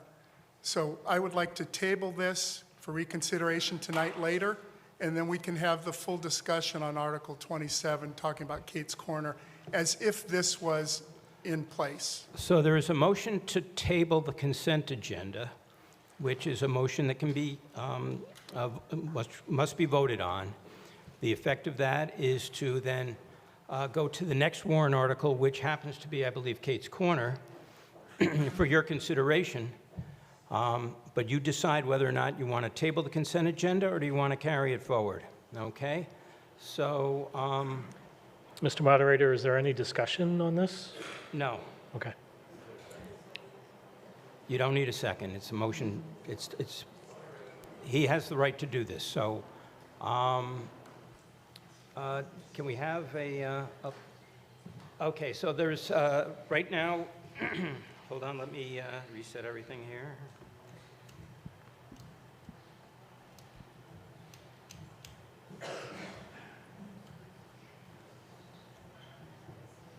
Okay, so this motion is to table the consent agenda until after the hearing until after the Kate's Corner. Is that correct? The motion is to table it, Mr. Moderator. Someone else, or I'd be happy to do it, we could come back and call, it's a reconsideration to put it back on the table, finish our discussion if there is any, and vote on this article afterwards. But it's two different, it would be two different motions. Right now in front of you is to table it, go to the next warrant article, and then someone or myself could bring it back for reconsideration this evening. That's important. It would have to be reconsidered tonight. Right. Okay, so that's what we're going to do. So, we're ready to vote? Start now. Kelly Beatty for Chelmsford TeleMedia. As you've heard, a lot of this discussion and the impetus for this new zoning district has come from the complexity and messiness, if you will, of the zoning at Kate's Corner. And so the article immediately following this series of the consent agenda, the 12 articles that you see here, would be to apply this new zoning to Kate's Corner. And what you'll see is... Okay, voting is over. The article Lavalley fails. 14 in will show the favor, before and 102 opposed, no abstentions. Now we're back on to the consent agenda. Deirdre Conley, Precinct 9, I'd like to move the question.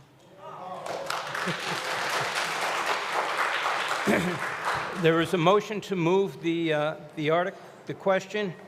So, as soon as I press the down button, you see it starting to go down, you will be able to vote. Okay, start to vote. To approve or disapprove those zoning-related articles, but rather whether to proceed to a vote on them. And as you can see, the vast majority of town meeting reps would like to vote on that now.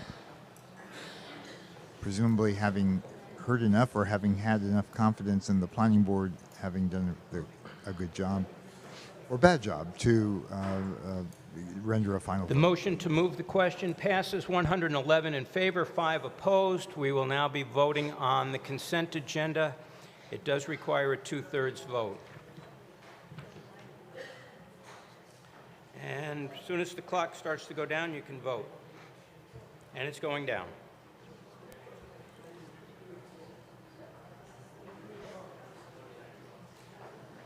Anyone who's watched a planning board meeting knows that there is a great deal of responsibility and knowledge required to do that job effectively. And I having been before the planning board myself on a couple of occasions, we are, as a town, indebted to the planning board and other boards in town to have the volunteers step forward Voting is to closed. The consent are agenda willing to, passes take that 107 task in on. favor, 6 opposed, 3 abstentions. And as you can see, it's overwhelmingly approved.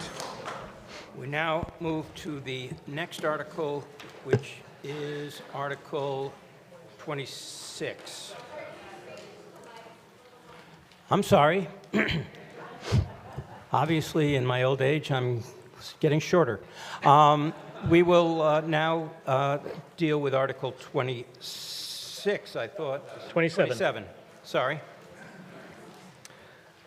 Okay, for this article, we will be applying the zoning that we have just approved. For this, you will need your zoning district key handout on the first page. That provides the abbreviations that you'll see on the map. I will have a couple slides of the map, and then the last slide summarizes the parcels that we are changing, what they are currently, and what they will go to. So those are the slides that you will see. So right now, this is the area of Kate's Corner that we're proposing to rezone. We have the RB district, which is residential B district, on the left and the right.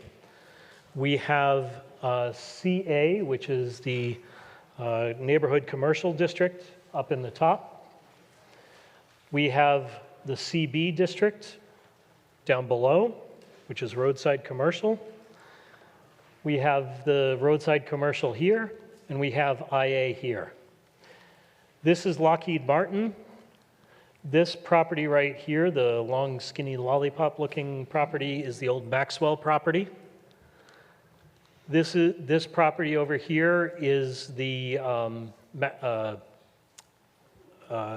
parking lot for Lockheed. You've got the pond the lake is down here. You've got a number of residential districts that are both in RB and CB. So a bunch of residential properties have dual zoning, kind of split. You have the same type of scenario over here. So this is an area that we want to clean up. This is an area that has a lot of zoning conflicts. This is an area where you have a potential IA right in the middle of commercial and residential area, also abutting a natural resource. So what we wanted to do is take a look at this and see how we can limit the potential impacts of IA. Part of the reason this came up at the planning board, specifically in this area, is not only the fact that this is a zoning conflict area, but also the Maxwell property here had a contractor's yard proposed at one point for that property.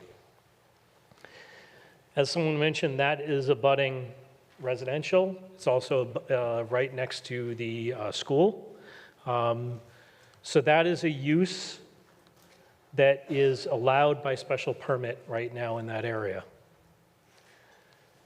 We also have an IA zone here. If Lockheed Martin ever leaves, any of those IA uses could go there by right. So a warehouse could be put there. A lot of those light manufacturing types of uses can go there if they were ever to sell and move away. So we wanted to protect this neighborhood. We wanted to protect the residences. We wanted to protect the commercial areas. We wanted to protect the school, the public areas that are down here near the lake, and we wanted to protect our natural resources. So what we're proposing, there are a lot of letters up here, a lot of labels, because a lot of the properties are currently split in two that we're changing. So over here, we've got residential properties that we want to make completely residential. So we want to take out that commercial half of their property. Over here, that pretty much stays the same. Again, we want to make these properties that are split into two zones whole. We've got public areas the town owns here. We want to correctly rezone those as public since those are town owned. And then we want to take a look at these three major properties up here, the two Lockheed Martin properties and the old Maxwell's property, and our proposal is to change those to CBLT. So essentially we're removing that isolated IA zone in a residential and light commercial area. So that's our proposal for Kate's Corner. Does the Finance Committee have a recommendation? A majority of the Finance Committee recommends approval of Article 27 with a vote of 6-1. Does the Select Board have a recommendation? The Select Board unanimously approves the article. Does the Planning Board have a recommendation?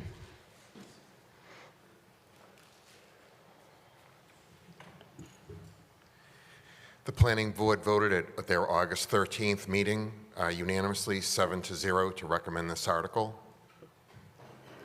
Thank you. Go ahead. Sherman Horton, Precinct 6. Could you go back to the pictures, the proposed picture? I'm going to form this as a question. Is it true that the colors on that represent how the zoning will be apportioned?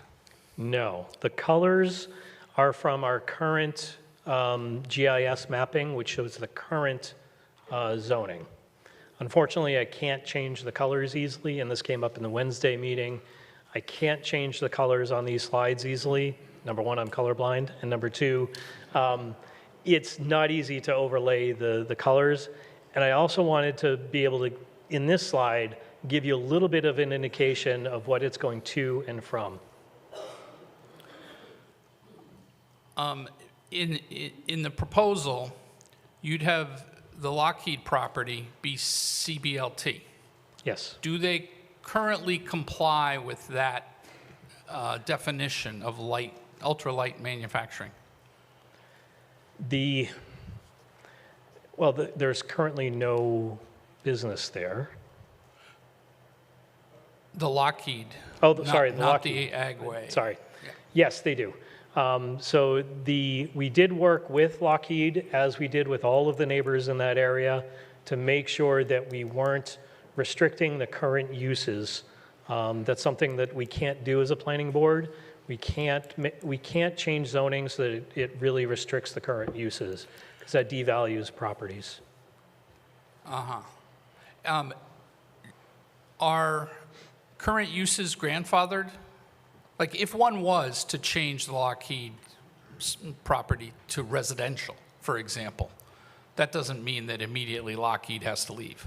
No, the current use is grandfathered, but their ability to sell in the future, their property value may decrease. So we really try not to change current uses. We try and gradually scale things back as much as we can as a planning board. It's a very different approach than having a greenfield zoning situation. Okay. This is your last question. Yeah, understood. The CBLT, if you'll note, on either side of the Lockheed property, we would change it to CBLT. I think that what that means, it's hypothetical, of course, if someone were to acquire all those properties, they could put in something CBLT, but larger than what's there now. Is that a valid statement? That would, because of the size, that would require a special permit. Okay. And it would have to come before the board. Pretty strict guidelines on those types of special permits. Yep. Mr. Moderator, please start the clock. Again, I think it's excellent work by everybody involved here. It would have been good, I think, to be able to understand the Kate's Corner application ahead of voting on the consent agenda, but hopefully this clarifies for people. And again, this is one example of probably a number of places in town where we could improve future zoning issues by having this new zone approved. So I encourage you to vote yes. Thank you.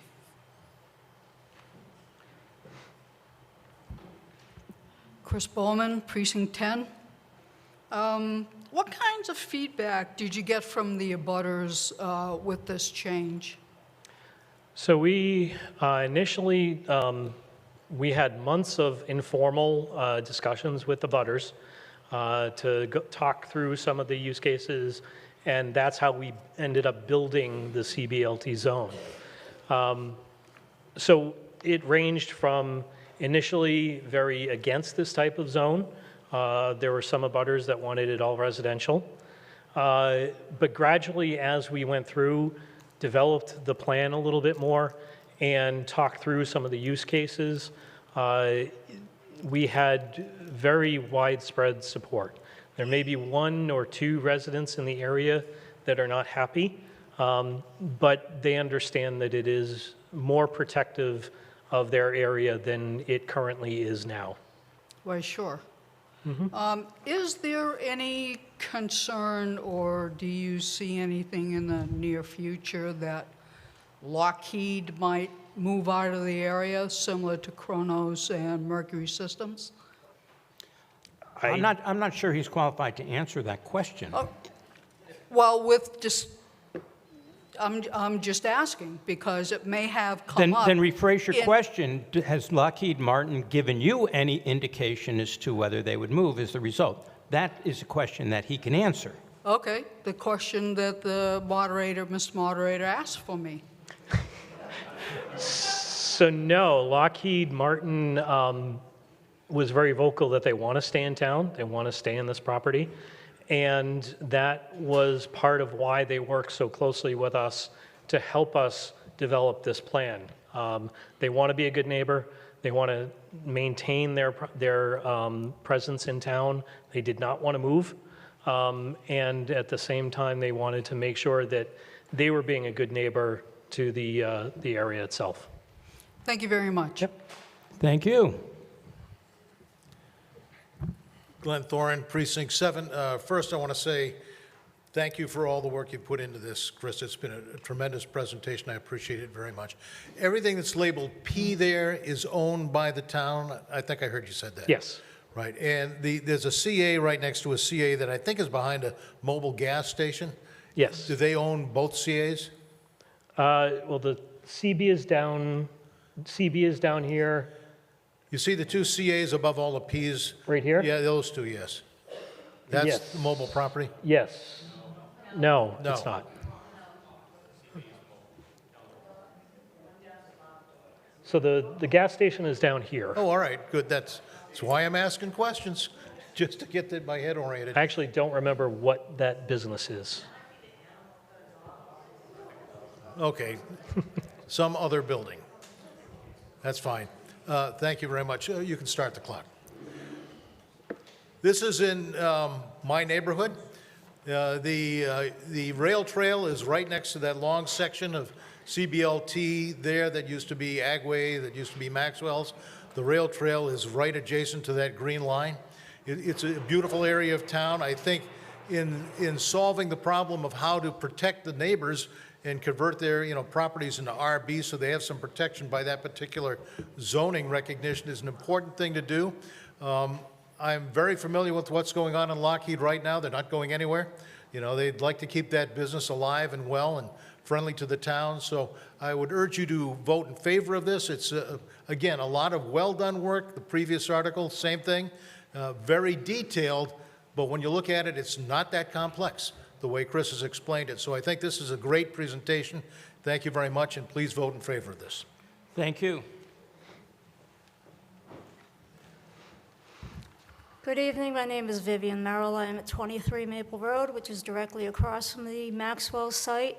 And I did attend a lot of the planning board sessions that talked about trying to straighten out the mismatched zoning in this area. I think what they've done is great at doing that, and I would support this article. Thank you very much. Thank you. Thank you. Brian Latina, Precinct 9, she stole my thunder. Have all the residents been given a postcard or notice that they're abutting zoning change? It does look like it's residential, and we were talking about it not being residential for this kind of zoning. So they've all been notified? Yes, so all of the neighborhood has been notified multiple times about the informal discussions that we had and about the official public hearing that we had as well. Okay. Because this body requires them to be notified when you're doing zoning. So do our processes. Thank you. Thank you. Anyone else?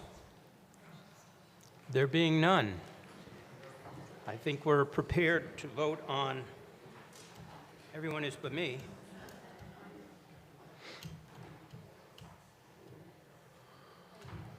Okay, so we're going to be voting on Article 27. Requires a two-thirds vote. Two-thirds vote on Article 27. We're going to be voting on it now.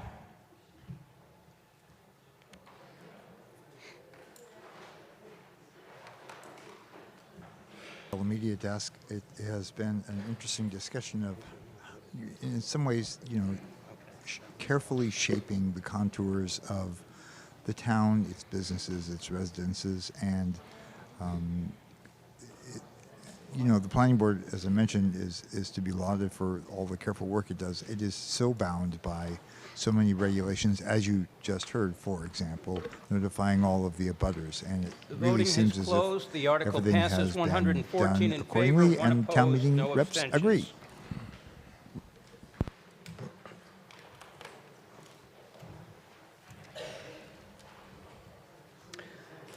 Article 28, massage service establishment zoning changes. So the history of this article was that the building inspector received a call from a massage therapist who was in one salon and was moving to another salon, and they found out that they didn't have the right permit for massage therapy. Currently, massage services are special permit. Where they were in the salon had a special permit for massage therapy, but the new salon that they were moving to did not. So the building inspector notified us. They also looked at the zoning article, or the bylaw itself, and what we realized is a couple things. The definition of massage is outdated and not aligned with the state definition. And in section in 2D, it references licensing by the Board of Health from the town. Massage therapists are not licensed by the Board of Health in town. They're licensed by the state. So this article is doing a few things. It's housekeeping the definition and the licensing requirement so that it is aligned with the state definition and the state regulations. And then it's also creating this as a by right use, so that salons anywhere in town can have a massage therapy component without a special permit.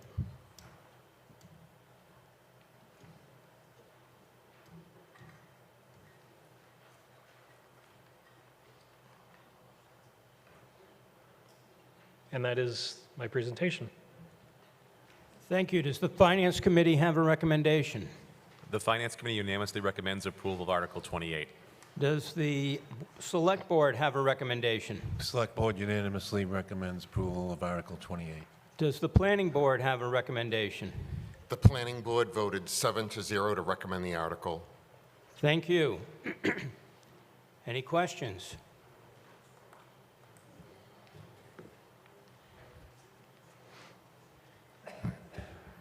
Tom Romero, Precinct 5. I just don't follow something, so I wanted to ask the question to the presenter. The practice of massage shall not include the following individuals. And then D says massage therapists, which I don't follow. They're the ones who should be doing the massaging. It says massage therapist licensed pursuant to GL 112 and so on. So there are different levels, I believe, of massage therapy. There are the state licensing, and then there's other salon services that offer massage. So you're trying to exclude massage therapists who don't have a high enough license. So the medical version of the massage therapy is licensed by the state, and that is excluded from this type of thing. The lesser practice or the non-licensed massage that you might get in a salon, you don't always. There are different levels of therapy, but you would allow those in these areas. Okay. Just so you're allowing massage therapists to give massages. Yep. Okay, thank you. Anyone else? There being none.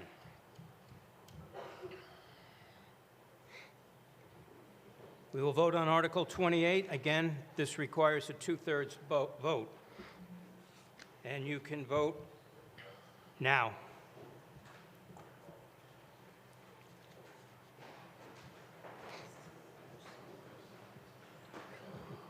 For you.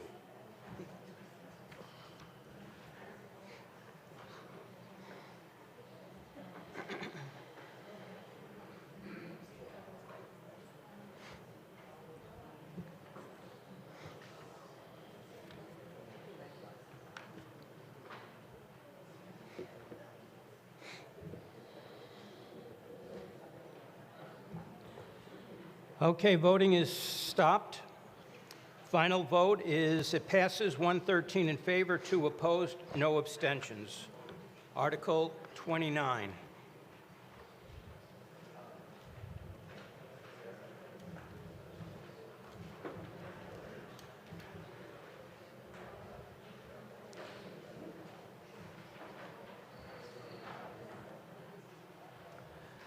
Okay, Article 29.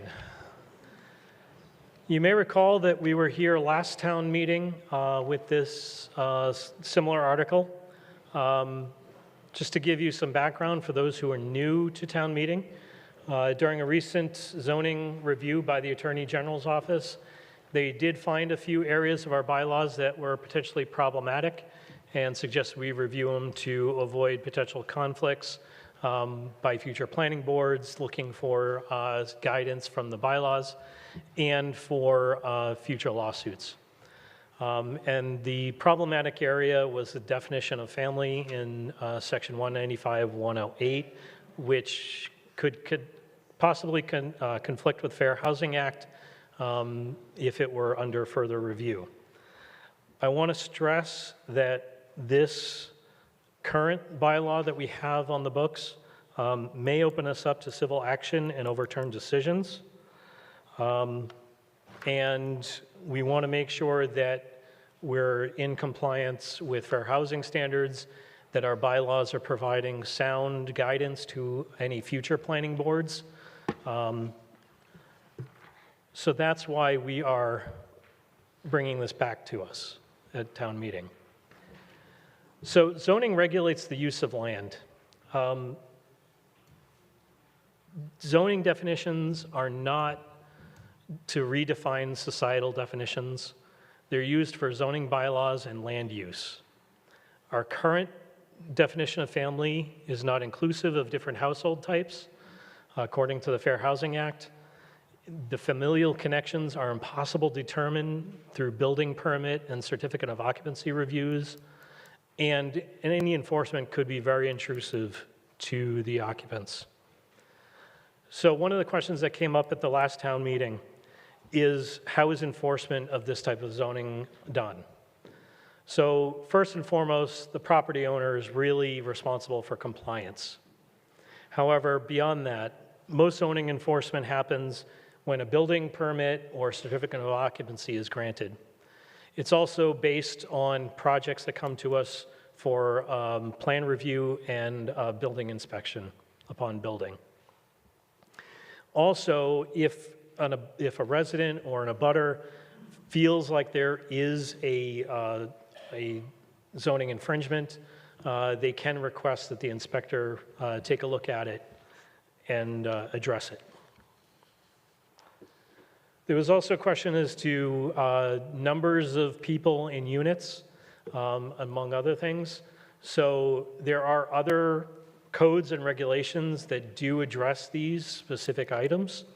Building codes regulate construction and fire safety. State sanitary code regulates the number of people of a unit based on the size. And also state licensing laws regulate the frequency and the permanence of the tenants.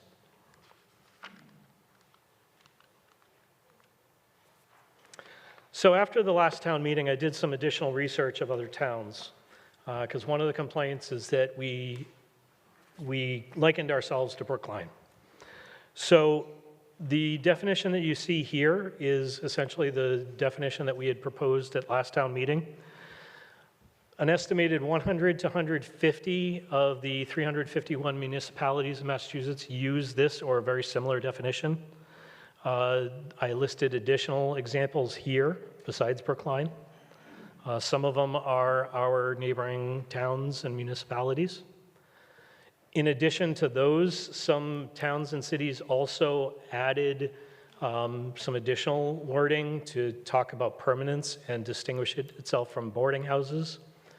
And a couple towns that I found kept the blood relative definition and then added the or conjunction and added this to the end of it. So it was a both type of, or either or scenario. So why are many municipalities using this language? Well, first, it's related to the fair housing compliance. Also, it's used as model language in a lot of the regional planning organizations, like the NEMCOG area, the NEMCOG group that we work with, or the Metropolitan Area Planning Council. They also use this language. It's also administratively simple. It focuses on the use as opposed to the familial connections. And also we have legal guidance based on case law. There are two specific cases, but Commonwealth versus Jaffe is really the one that I wanted to focus on. Let me get to this one first.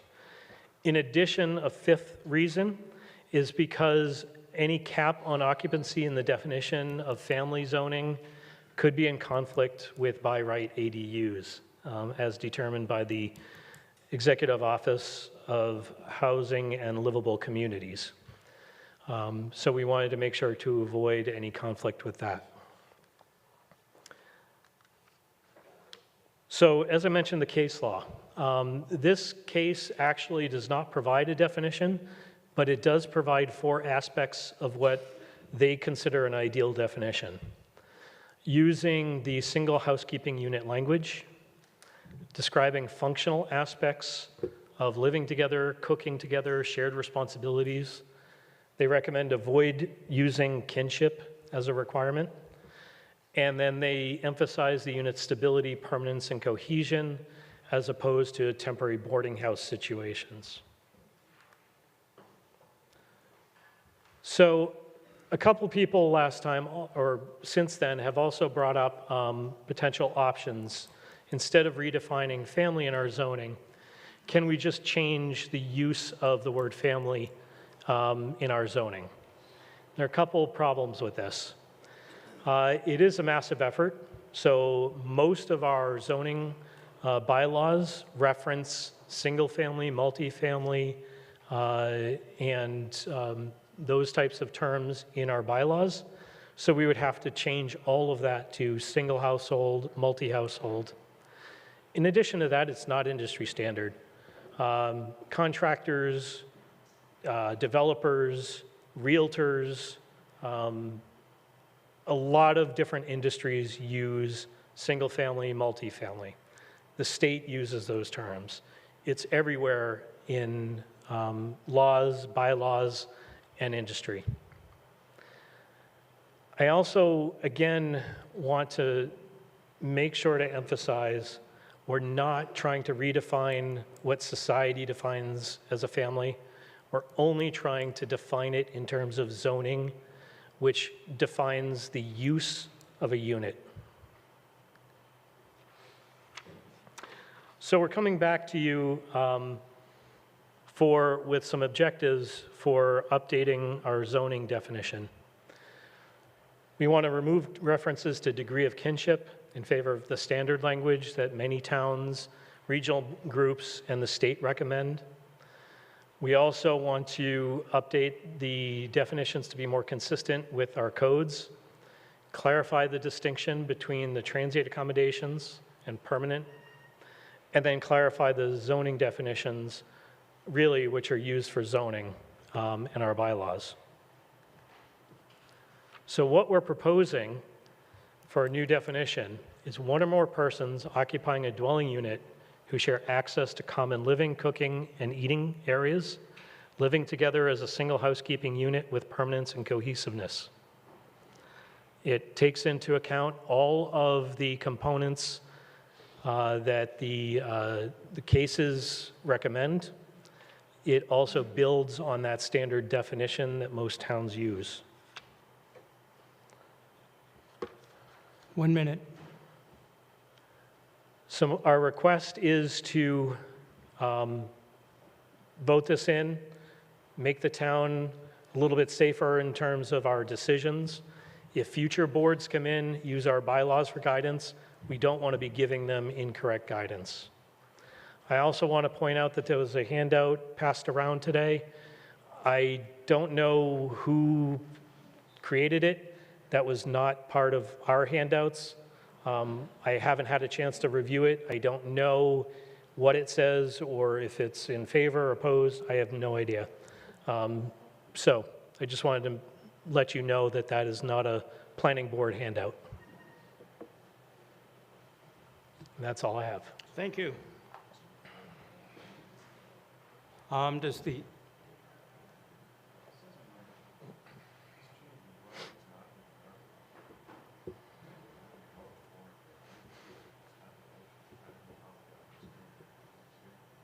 Okay, Town Council has pointed out that the Article 20 terminology, Section 195-108, I'm sorry, darn. The Town Council has pointed out that summary bylaw changes family definition, Article 20 terminology, Section 195-104, word usage and definition, multiple family dwellings to include 3 or 4 family dwelling units in any configuration, whether or not attached. There is no definition of family, so you've taken the word family out. Correct. Sorry, yes. That was the other thing, housekeeping. Okay. Yeah. So the language dwelling, multiple family dwellings also include 3 or 4 more family dwelling units in any configuration, whether or not attached, is not in the language? Not in the article at all. It's not in the article.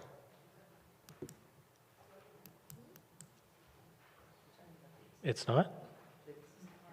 That's what council has said, unless you have a different copy, but the copy that... Yeah, we just have family. We do not have... Oh, it might have accidentally gotten deleted in some of the copy and paste. Okay, then we have a problem. Okay, well, if that's missing... That's fine. It's a minor, that was a minor housekeeping issue that we can always correct later.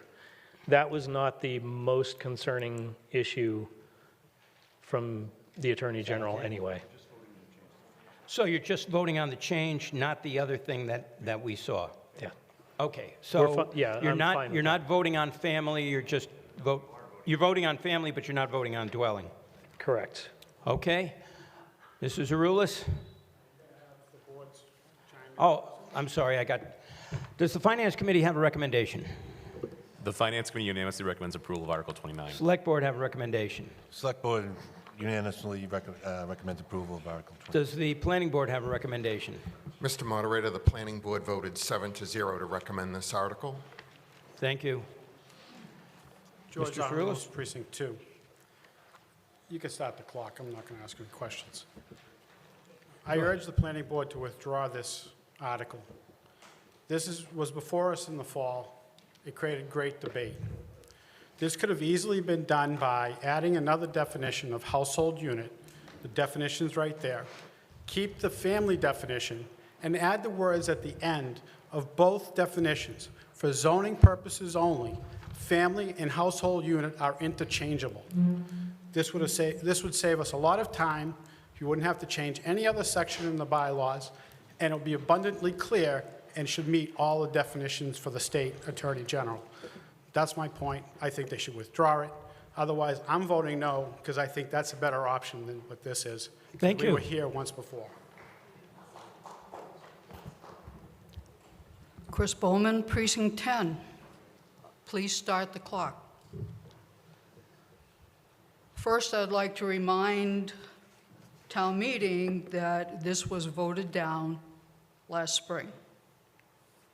Also, on local zoning in March of 2025, this year, the SJC stated, quote, "The legislature has left it to each municipality to define family for purposes of its own zoning code in order to, quote, help preserve the residential character of its neighborhoods and have, quote, the ability to use zoning regulations to protect communities' residential character." This has been well established as the SJC cited cases from 1980, 2002, 2003, 2004, and 2021. In this particular situation, the city of Pittsburgh had a specific definition for family and for family with respect to dwelling units. So the SJC is saying that the municipality can define it for their own purposes. However, the new definition for family defines family in terms of dwelling unit. Family is not a building or a section within a building. Family occupies a building or a section within that building. So this terminology is extremely vague, which leaves the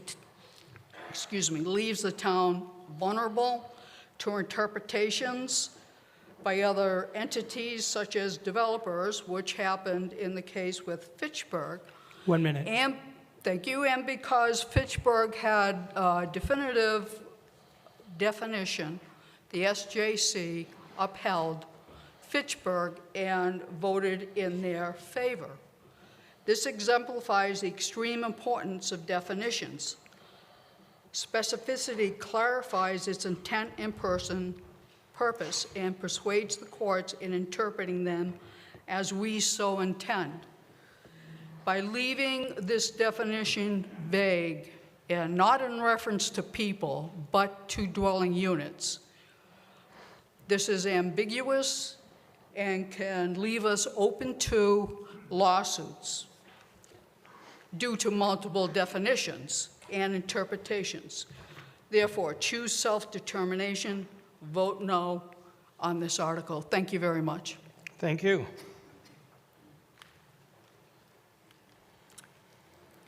Jake Zagata, Scott Drive.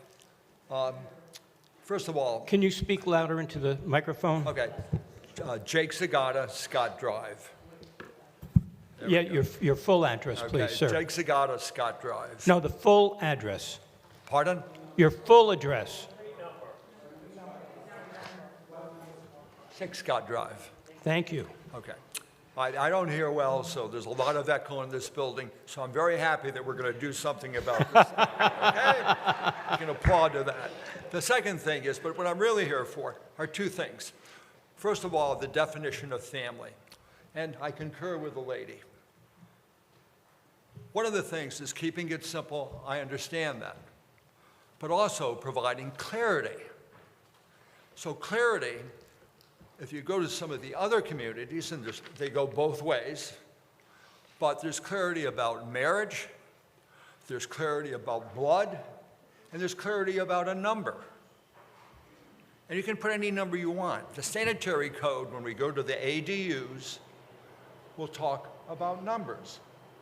But also, if you have numbers, it gives power to the enforcing agent because it's there. It's there. So I encourage clarity. How might that clarity be? Well, when you look at, and this is a question, why isn't there some clarity by putting in marriage? We know that we can have same-sex. We know that we can have married couple. There's a whole variety of things that we can do. But why doesn't it say that? To give authority, to give clarity. When we go further with it, a number, pardon? Yeah, when we give a number, we then have a number of unrelated people.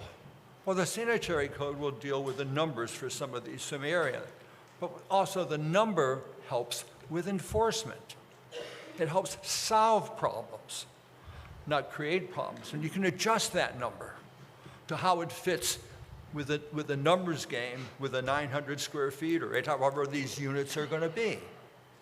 So I question that there should be a change to this to provide some authority, to provide some clarity for the town, for an understanding of the neighbors, especially when it comes to the ADUs. One who's minute. Living next door. 1 minute, sir. That's it.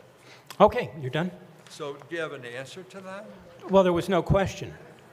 Well, the question is, why isn't there more clarity? Why can't there be more clarity without hurting the bylaw? It's just too simple. So to answer your questions that were embedded in the debate, we are not allowed by fair housing standards to include marriage and blood requirements. They are against the law. Also, it is recommended against including a number in the zoning bylaws because that is already accounted for in other codes and regulations. So the recommendation, the legal recommendation is to not have the same items addressed in multiple places because then you have conflicts between regulations and bylaws. So you only deal with certain things in one and not the other. So we don't include numbers in our bylaws because they're already included in the health codes and zoning codes. Okay. If you read No, so, yeah, I'm just going back to the Fair Housing Act, but if you read through the Fair Please Housing speak in the microphone, sir. Okay. If you read through the Fair Housing Act, or... No, you less- can't I argue won't anymore. get into Do you have a that. question? If you go to communities like, if you go to communities such as... No, he did not have 1 minute left. He said he was done. Sir, he then asked a question, and it took more than a minute to ask the question and have it answered. No. The rule is that if you ask a question, once you start a debate, the clock continues to run. I say that before every session. I'll just say one thing and walk away. Have you read Worcester's? It has all that verbiage. If you read Worcester's, Concord's, you will see that other communities have these definitions, these words in it. Okay. And they're there. So, Okay, sir. Thank you.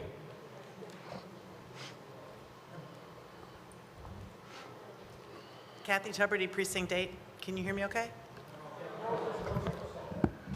How about now? Okay. Kathy Tuberty, still Precinct 8. Can you go to page 143, please? It's the one that says research of other towns. Okay, thank you. Yeah, okay, so why did you not include the part about some towns and cities added? Why is that not in what you proposed? Because we do have definitions of boarding houses, hotels, clubs, lodging houses in our zoning already. So those are defined. And so adding them into this essentially is a duplication and a little bit more confusing for our zoning. So are those things precluded in like RAs and RBs? Yes. I'm sorry, because I didn't bring that piece of I thing think. with me. I would have to double check the zoning tables, but I guess start the clock. I haven't heard a lot of passion in my section in Precinct 8 in a long time. This, I actually got multiple phone calls on this and the ADU one coming up next. People are very concerned as it is written right now that you could have a lot of people staying there. I don't know how you would enforce this because I don't know. I mean, so I work for the military. You could have 4 lieutenants that live in a house. I'd like to think that those 4 lieutenants would be very well dignified and behave themselves. Would that be considered a group home? I don't know the definition of that. So I'm sorry I wasn't prepared because I did not know that you had that prepared or predefined. But there is a concern that you could have, and actually the comment was not a frat house, but a whole bunch of students, and it's not a dig against students that are in college, but a whole bunch of students from Lowell that rented a house. You could have 8 kids in a house as defined right here. And the question is, how do we, in an RA or an RB, prevent that from happening? is that a question? So that's my question, and yes, I know my time is running. Okay. It's these codes that regulate that. Zoning bylaws do not regulate that at all, should not regulate that at all. It's these codes that regulate that. And it's these codes that are enforcing the occupancy levels. But So I know the number of people in the units is not a zoning bylaw issue. It's a building code, sanitary code, and depending on what the use is, also state licensing law. So I know people that buy a home because they've got 2 kids that are going to be going to college there or nearby. And then they rent out the other rooms at that home, and it covers the cost of the home, and it probably covers the cost of their kids' living room and board. Mm-hmm. Is that considered a lodging house? I don't, again, know the definition, so I'm asking. No, because they're living together as a single housekeeping unit. So then I could have 5 or 6 college students living together in a house in my neighborhood. if it's allowed by the building code and sanitary code, depending on the number of units. Okay. The number of bedrooms, I understand that. So based on the feedback from my community, they 10 are very, seconds. very opposed to this.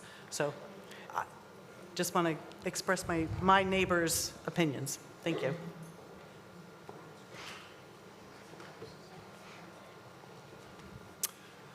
Joel Luna, Precinct 10, and I'm also on the planning board. I have some questions for the speaker. First thing, is this the same definition that was voted down in the last town meeting?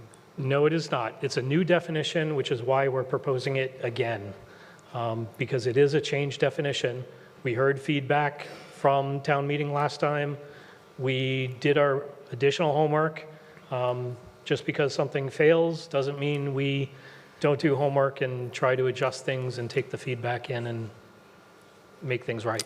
Okay, also in the definition of family, which is what the article is about, does the definition of family, is it defined by a dwelling unit or is it defined by persons occupying a dwelling unit?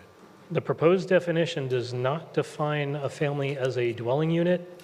It defines it as persons occupying a dwelling unit. Okay, thank you. Question for town council, if I may. First, could you tell us what would be the ramifications of leaving the current definition as it is, in your legal opinion? John Eichman, Town Council again, responding to the speaker through you. I think Chris, or the Planning Board Chair, covered that.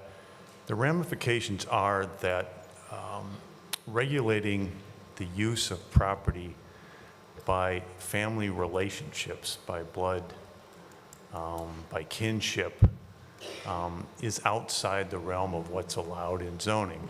And there are a number of laws that you could run into very quickly, the Fair Housing Act being one of them.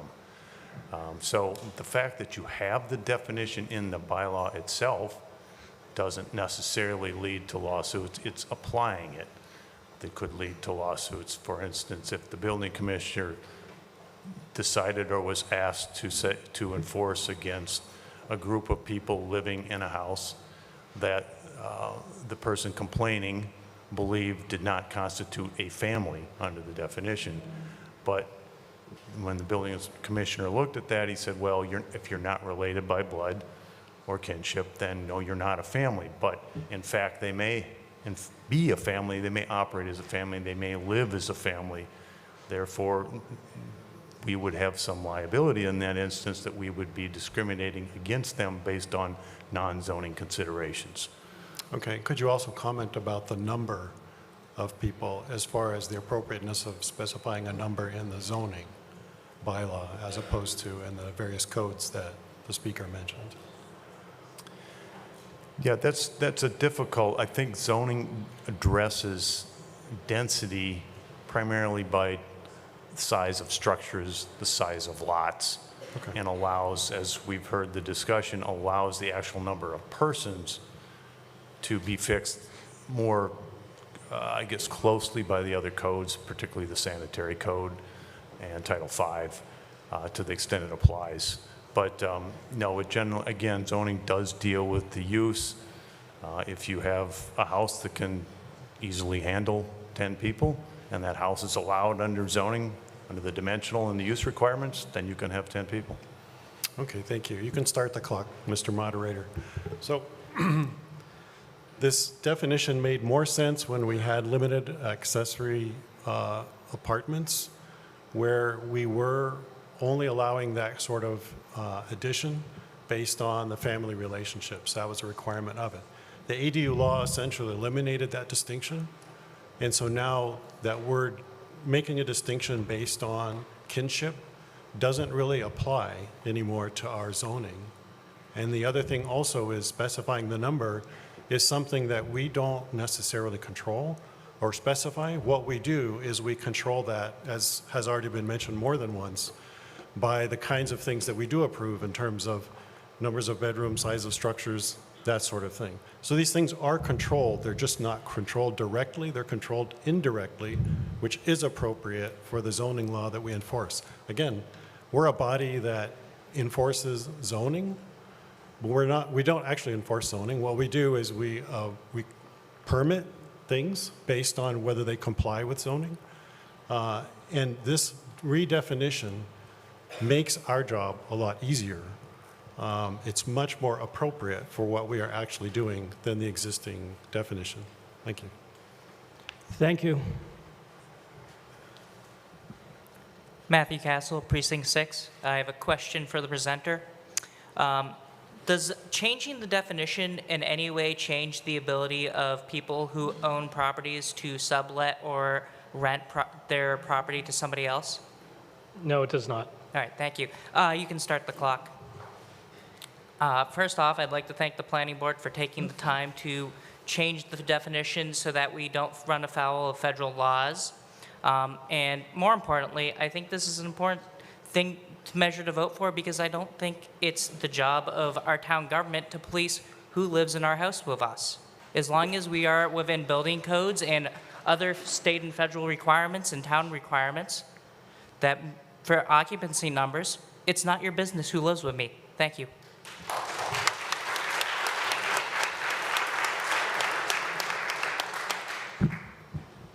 John Hasty, Precinct 5. I move to question.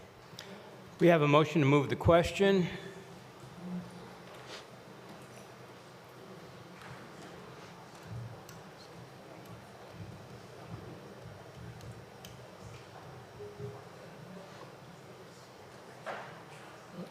Okay. When I say so, you can start to vote to move the question. Now.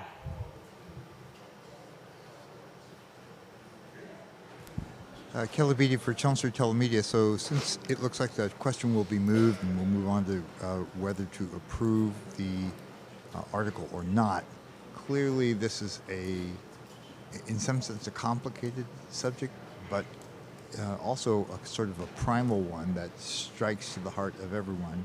No one wants to have a house full of college kids necessarily moving next to them, but as the Planning Board has pointed out, Voting is closed. Those are the kinds of... The motion to move the question is passed 101 to 14, opposed, and 1 abstention. So now we will be voting on Article 29. That again requires a 2/3 vote.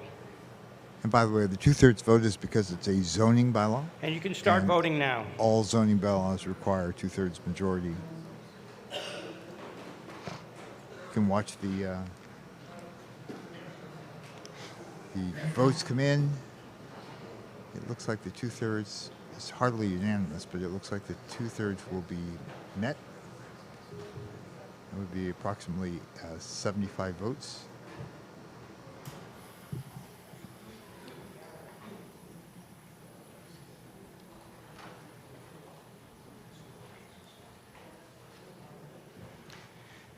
The article passes 88 in favor, 22 opposed, 3 abstentions.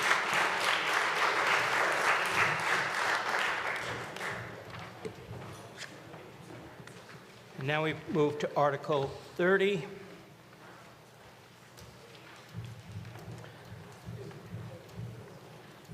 So Article 30 was also before the last town meeting. It was bundled with the family definition as a single article. We weren't quite sure what the feeling of town meeting was on this, because all of the focus was really on the family definition. So we wanted to bring this back to town meeting as its own article for another vote. So again, the Attorney General in our zoning review found a few areas that were problematic. Another one that they found was related to special permit granting for the Planning Board. Again, we, as a Planning Board, by law, by case law, are not allowed to consider school impact as a criteria for special permitting. As much as we want to, as much as we feel we should, by law, we cannot. So what we are proposing is 2 changes to the current bylaw. The first one is in 195-61B, removing the specific reference to additional school facilities. And then in 103, specifically stating that school impacts are excluded from all of the other impacts to town services. Again, as much as we really want to be considering this, we're not allowed to. And this is just a way of helping future planning boards know what the rules are and be able to provide defensible legal decisions for special permitting.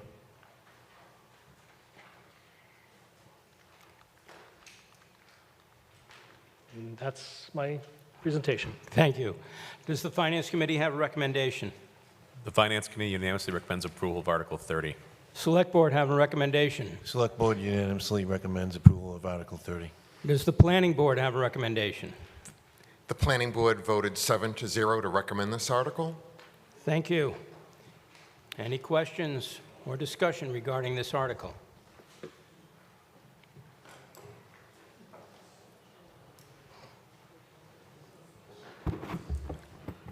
Chris Bowman, Precinct 10. Please start the clock. Thank you.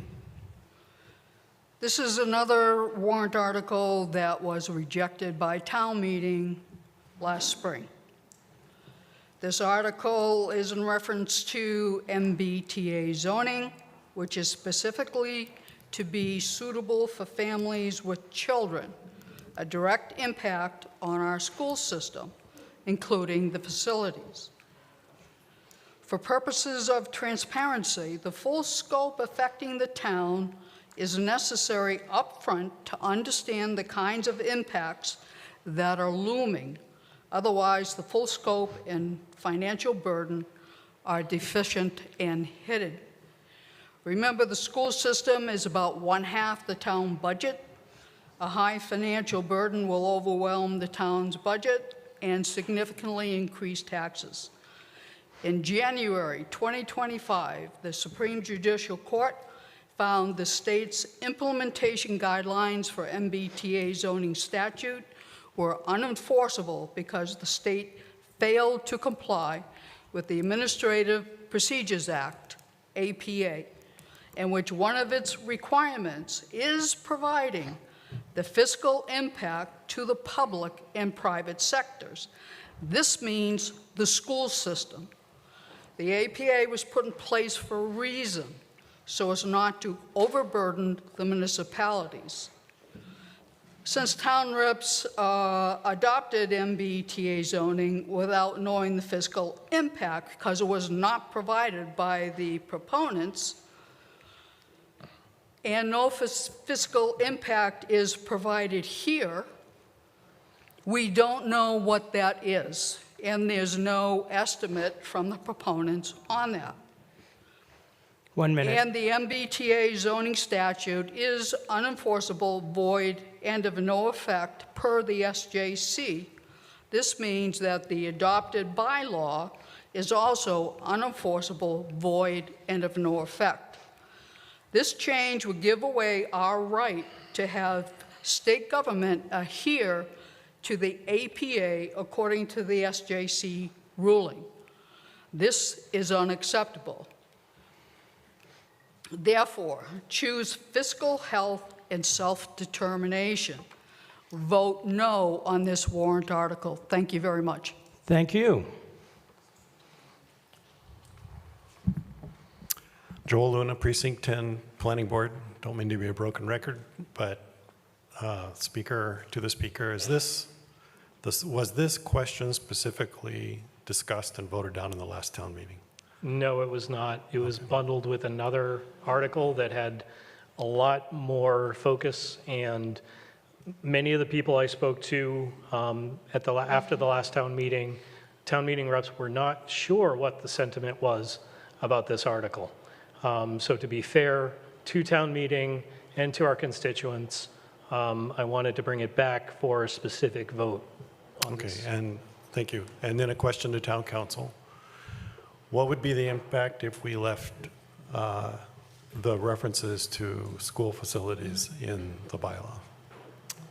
Thank you, Town Council. Again, through the speaker, to the speaker, the questioner. Similar to the definition of family, the fact that it would simply be in the bylaw doesn't do anything, but application of it to, for instance, a special permit application under the case law that we have recently seen would likely be struck down.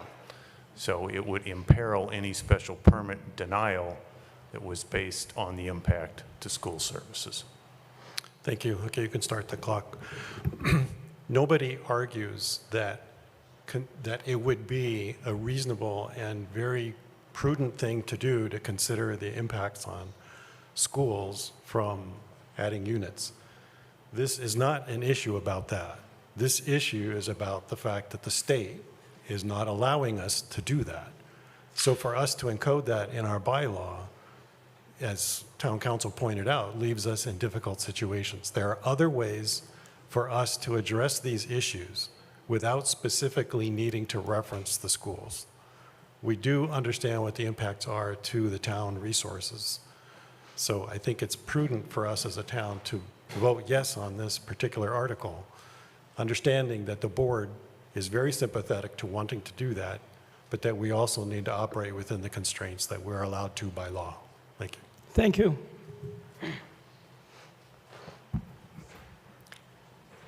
Nancy Arroway, 65 Littleton Road. Chris, the sections of the bylaws that you're modifying, are these sections under the MBTA overlay? No, they are not. They're not at all related to the MBTA zoning. They're related to our special permitting process. Thank you. That is the process for any special permitting in town. Okay. When you review an application for special permits today, do you make decisions based on the impact on school facilities? Our current board does not, because we are not allowed to.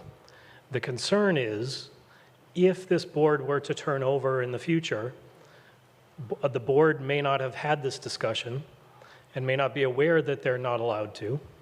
They read our bylaws and they see that impact on schools is one of the criteria. They then apply that criteria to the special permit, and then we have a problem. Is there anything in the special permit criteria today that specifically tells you to consider the impact on schools? Yes, actually. That first section where where we're proposing the strikeout, it actually says that the application procedure considers effects on public services, and it lists the public services, the need for additional public recreation facilities, and the need for additional school facilities. So it actually, our current bylaw instructs us to consider impacts on schools. And you're saying that even though the current wording instructs you to consider that, you don't because it would be illegal? Correct. Thank you. Thank you. Hi, Lauren Roberts, Precinct 8. The way that the change is written right now, it suggests that you can't consider your decision based on the impacts to the school system, but can you require them to include the impacts to the school system, but not have that determine your decision, but put the onus on them to tell us how much impact it will have? No, because as a board, our process is essentially collecting all of the information from the applicant, from residents, and we use that information in our decision. So if we're asking the applicant to provide that information, that's essentially implying that we're using that information in our decision. So there's no other way for the town to understand the impacts based on the development. We have to do that ourselves. There are other ways to determine indirect impacts to town services, but they're coming out and saying, how many school-age children are you going to be requiring is not permitted in the special permitting process. Okay. Now, the town separately can meet with the proponents. The school board can understand what those requirements are for future planning. But again, we are not taking that information in as part of our special permitting process. Okay, thank you. Yep. Thank you. Glenn Thorne, Precinct 5. I'm going to try to keep this under 4 questions.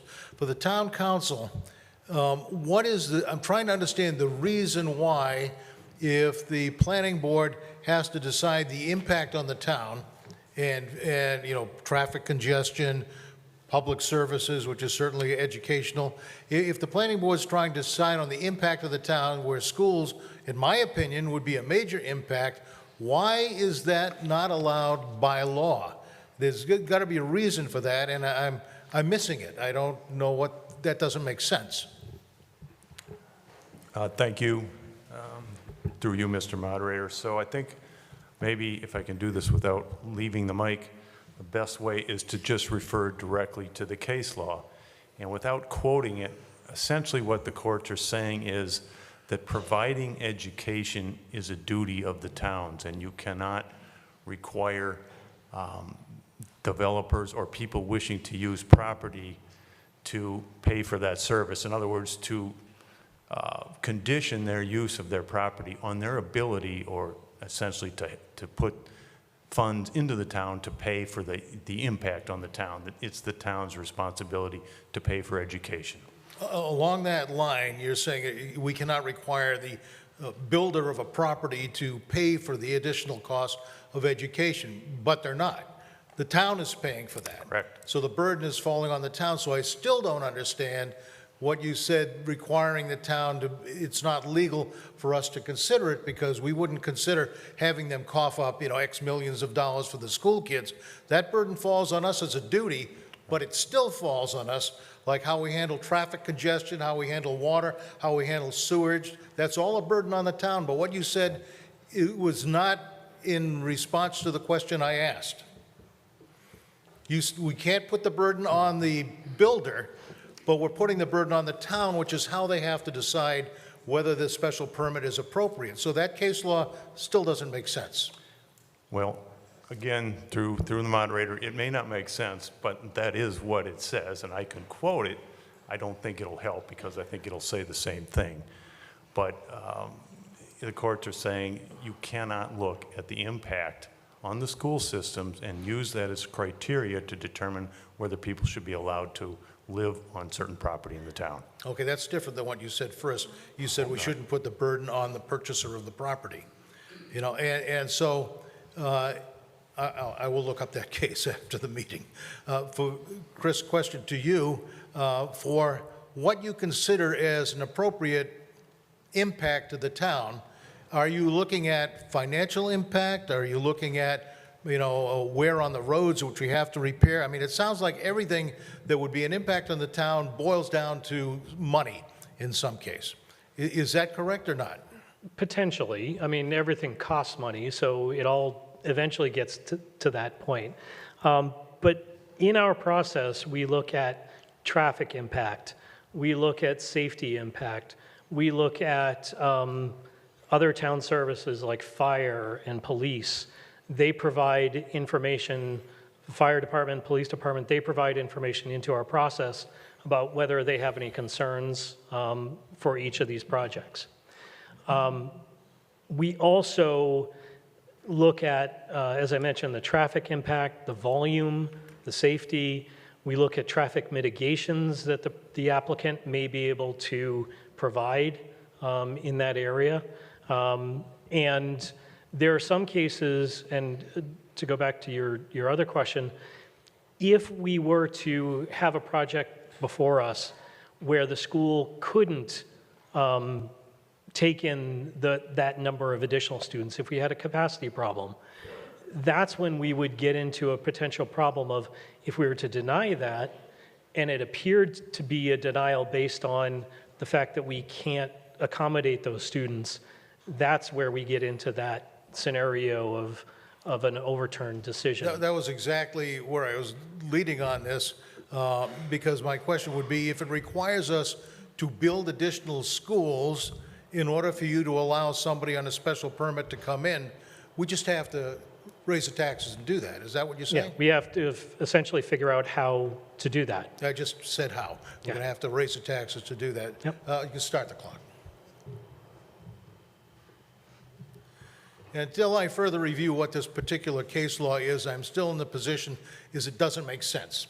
Because if more than half of our budget is for the school department, and things like traffic congestion would be impacted by additional X number of school buses, then this is not going to be a common situation, but it could happen, that, you know, removing any consideration for school facilities or things to do with the school that would impact the finances of the town, removing that from this language here would leave me of the opinion that we're going to have to pick up that cost regardless if we let somebody into a location where they build, you know, 1,000 units of housing or whatever the MBTA wants us to do at a future date.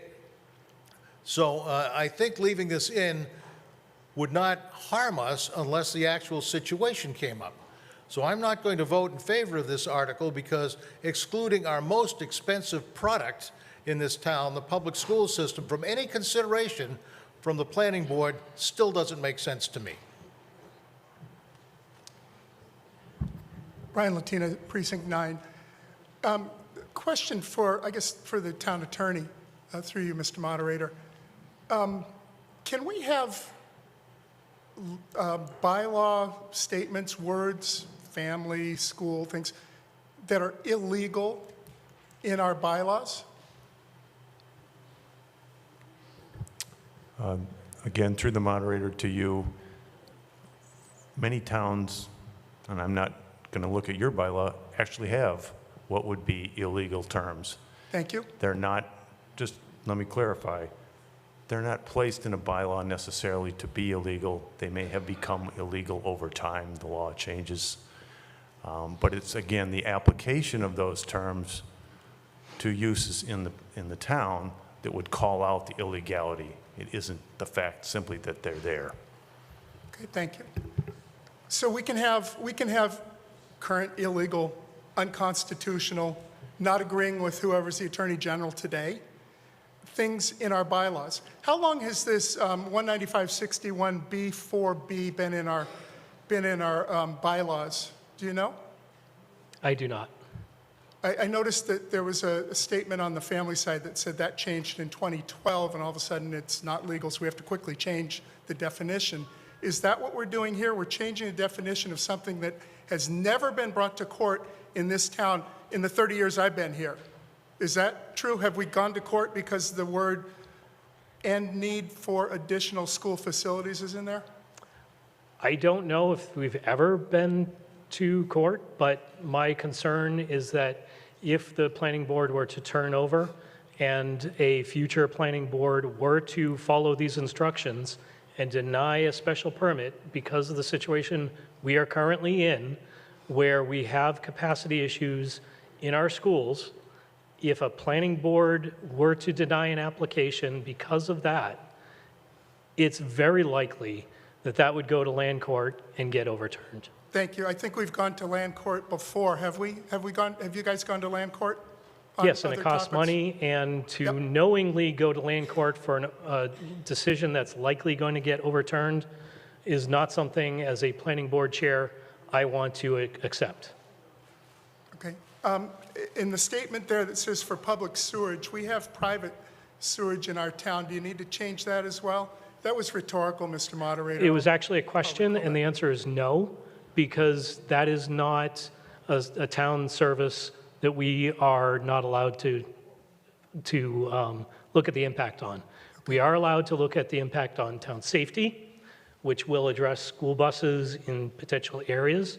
We're allowed to look at police, fire, sewer, water, gas, roadways, construction impacts. We're allowed to look at a lot of different impacts, just not the school system. I noticed those aren't up there. In that future planning board that you're anticipating... Mr. Latina, you've asked more than 4 questions. Understood. Understood. I pulled that other one back. You can start the clock. I'll just continue if you don't mind. One, we've never been sued in the 30-some-odd years I've been here over that topic in that statement. Now we have a change in Attorney General, we have a change in President, everybody's changing all the time, but we don't have to go and do wordsmithing because one lawyer downtown decides that she doesn't like or he doesn't like what we have in one of the words in here that's related to MBTA housing or the ADU housing. I think redefining, we're going to spend a lot of time in town meeting if we're going to go redefine every word in our documents.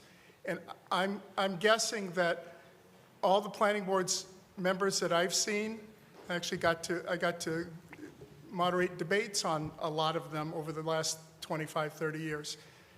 They're pretty smart people, you guys are. You do a fantastic job. I'm sure our future ones, hopefully we get some young people in there to redefine the town as we move forward. I think anticipating that they're not as smart as you or good as you or can't go back in history and look at some of the history things, I think that's not appropriate for us to anticipate. Otherwise, we're going to have to reword a lot of stuff on here, including that term family. So I'm looking at this statement, and I'm not going to vote to change that.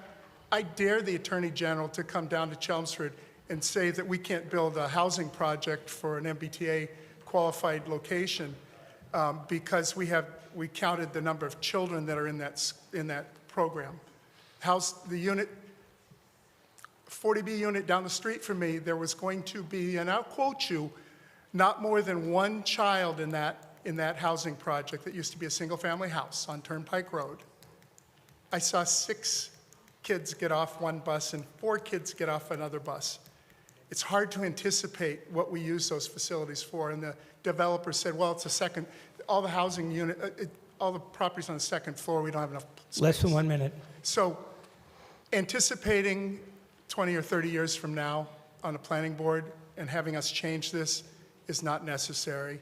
I would like to dare the Attorney General to come down and tell us that we can't have those words in our documents. And it's been there for as long as I've been here, 30 plus years. Thank you. Thank you. John Souza, Precinct 10. I'd just like to remind everyone that if we're ever faced, if a large development comes before the planning board, by approving this article, there's nothing that precludes us from entering into a negotiation with the developer to try to obtain a mitigation payment. A good example of this is the large development at 255 Princeton Street that town meeting approved years back through a development agreement that came before town meeting, where that developer agreed to pay a one-time school mitigation fee. I'm not saying that it covers the cost, because we all know it's just for startup costs. Education's requires many grades and many years, so it's not to say that it's to pay for all the costs, but nothing precludes us from entering into a negotiation on a development and trying to seek some mitigation funds for the town. Thank you. Deirdre Conley, Precinct 9. I'd like to move the question. Have a motion to move the question.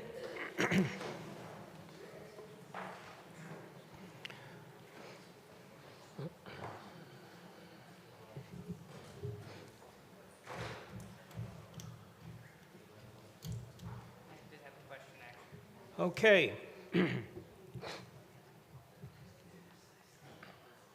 You can vote now.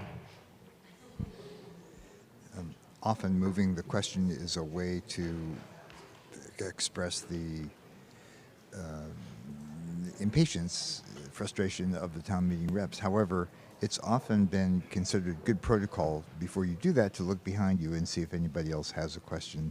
And in this case, there was just one more person in line. And in any case, we are moving forward, and it looks like we'll be voting on this very soon. Obviously, another one of those Okay. hot button items that Votes are really cast. gets a lot of excitement. 91, the motion to move the question is passed. 91 in favor, 16 opposed, 1 abstention. Now we're going to be voting on Article 30. This also requires a 2/3 vote.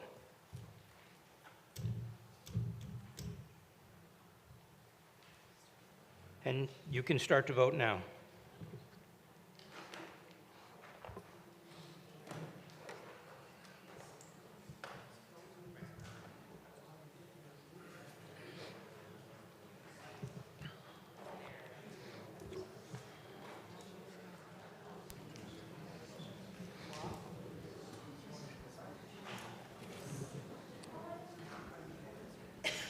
This and the last two articles are of the same ilk in that it requires wording changes in existing zoning bylaws to clarify, The article to passes, cleanse, 86 in favor, to 23 make straightforward. opposed, no abstentions. The next article is the last article for the night, and I am asking for your indulgence on a point of personal privilege to be able to address this body for 3 minutes after we have voted on that article. Thank you.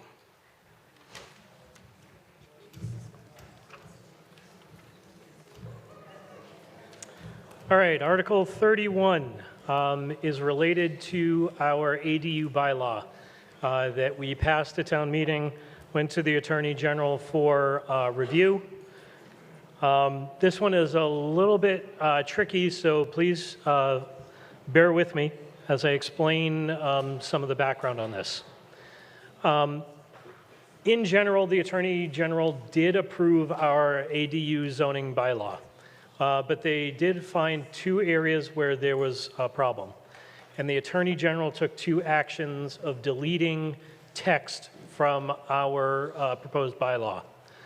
What we found out, and all other parts of our bylaw, including the parts that were challenged by another town resident, were all approved by the Attorney General. What we found out afterwards is that when the Attorney General actually strikes text from a proposed bylaw, it is enacted as that stricken text. So there were 2 deletions from the Attorney General that they did.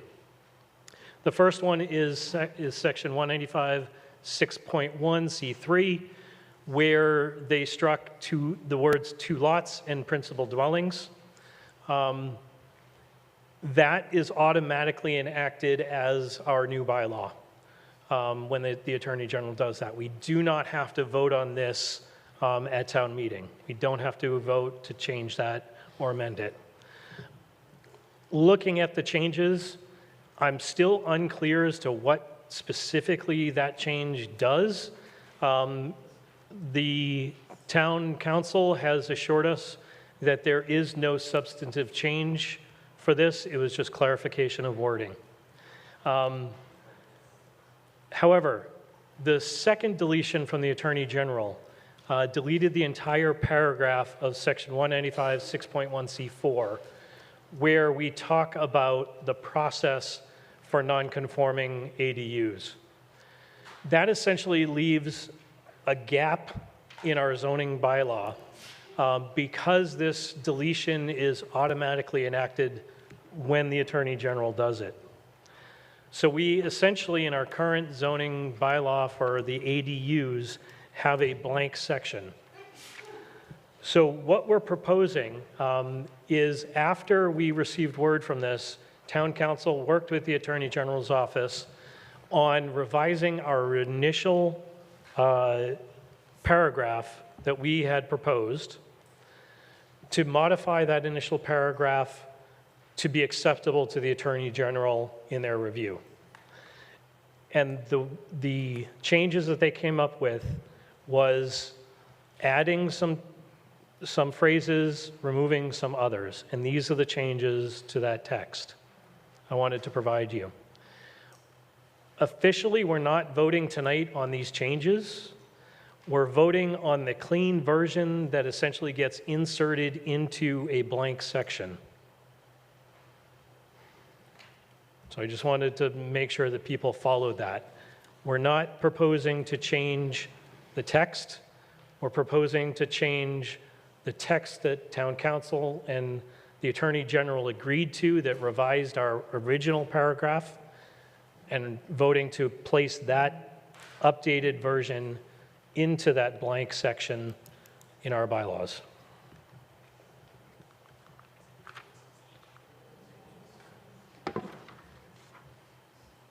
And that is my presentation. Thank you. Does the Finance Committee have a recommendation? The Finance Committee unanimously recommends approval of Article 31. Select Board have a recommendation. Select Board unanimously recommends approval of Article 31. Does the Planning Board have a recommendation? The Planning Board voted 7-0 to recommend this article. Okay. Time for discussion. More questions, or both? Badri Weapon Precinct 11. By voting for this, the assumption is this will also need to go back to the AG's office for signature. And Yes. given the fact that they have worked with us, gets done. Is that correct? Yeah. Thank you. Thank you. Chris Bowman, Precinct 10. One of the new subsections that this warrant article would include is subsection 5. So I'd like to know why subsection 5, well, I can't ask why. What is the purpose for having subsection 5 requiring that ADUs only are applicable or subject to the minor site review?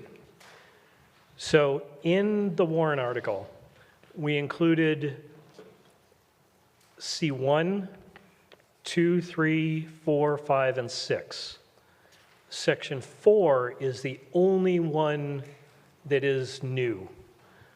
1, 2, 3, 5, and 6 are currently in our zoning bylaws in the ADU bylaw. We provided it here for context so that you have the full text of that section. But part 4 is the only blank section that we're replacing with new text. Please start the clock. Okay, so I went through our existing bylaw, which does not have this subsection 5, 4, or 6 in it. This requires ADUs to only be applicable to minor site reviews. Minor site reviews are minor for a reason. Minor site reviews are applicable to those projects that are less than or equal to 300 square feet. But according to our bylaws, the ADU can be up to 750 square feet, and the state statute says ADUs can be up to 900 square feet. So applying the minor site review at 300 square feet or less to an ADU that's greater than 300 square feet is just plain unacceptable for two specific reasons. One, there's no special permit required. Two, there is no notice to abutters. This is just plain wrong, and it's unacceptable. Notice should always be given to abutters, and personally, if it's 300 square feet or less, it still should be given to abutters. People have been surprised with a number of different things occurring in their neighborhoods that change the neighborhood itself. So therefore, please reject this particular warrant article. Thank you. Oh, one more thing, just for clarification. The Supreme Judicial Court determines what the law is in this state, not the Attorney General. So the Attorney General is subject to the rulings of the Supreme Judicial Court, just so that you know. Thank you very much. Thank you. Glenn Diggs, Precinct 2. You can start the clock. It was stated by the presenter, I believe, that the Commonwealth of Massachusetts Attorney General approved what was passed by this meeting, other than what you had mentioned previously. That statement is not quite correct, and I'd like to argue that point or bring it up. I have the Commonwealth of Massachusetts Office of the Attorney General's response to Chelmsford concerning our request of those provisions as approved by this body. It says in part that upon their review, it stated that during their review, they received communications from a Chelmsford resident opposing certain provisions of the bylaw, asserting the provisions conflict with the regulations as passed by the state.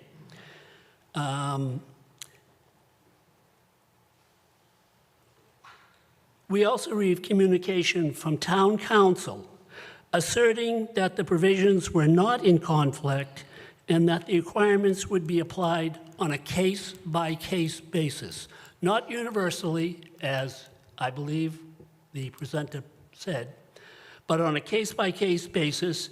We appreciate the communications as they have aided our review. As addressed in more detail later on in this report, based on our standard review, we approved the provisions because the town council said they would be applied on a case-by-case basis, not universally.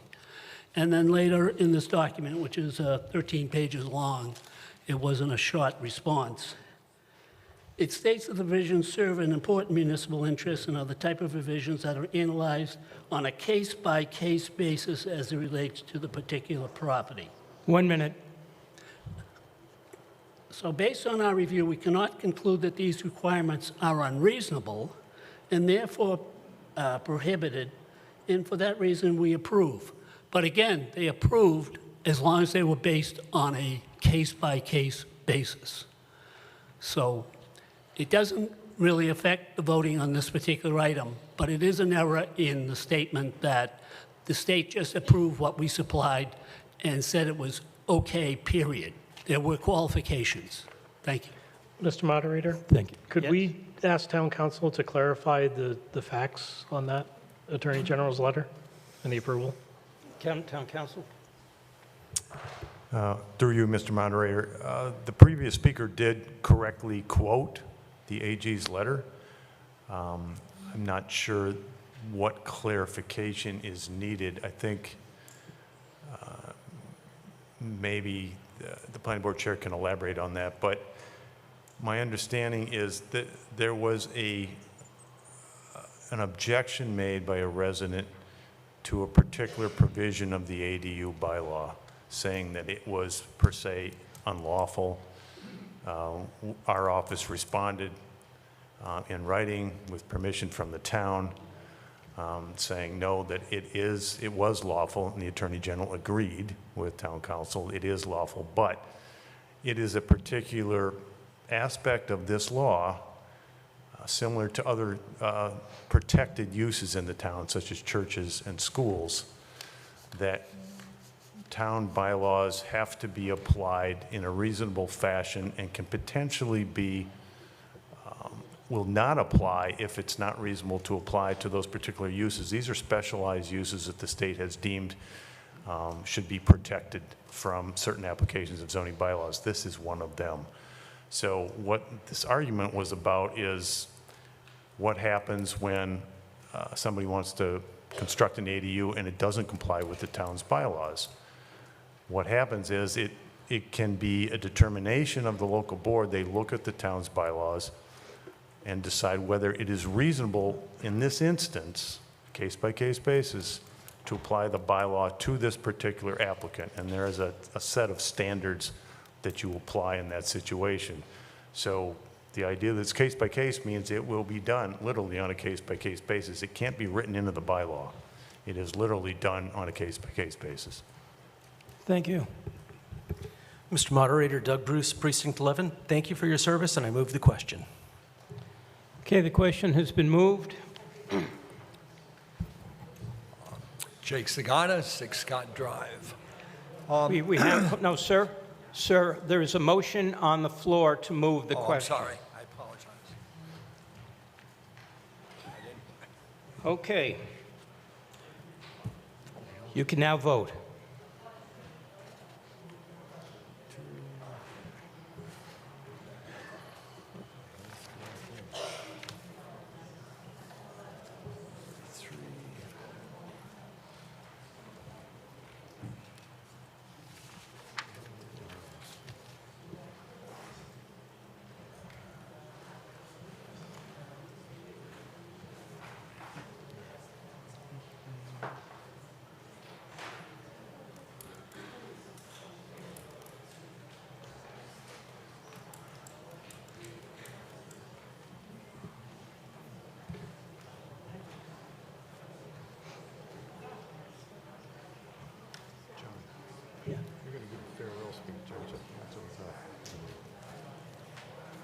Okay, time is up. The article has passed, 93 in favor. Previous question. Move the question. I am sorry. The motion to move the question is passed. Now we will vote on the underlying Article 31.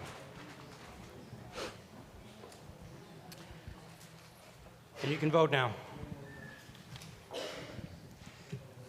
Kelly Beatty for Chelmsford TeleMedia. It's interesting that at this particular town meeting, we've come before town meeting reps on more than one warrant article where what we have on our bylaws is in conflict or potentially in conflict with state law or federal law. I think there's been 3 or 4 so far. And some of them have major ramifications, like being able to take into consideration. I'm sorry, it's not scrolling? Okay, I'll give you a few more seconds.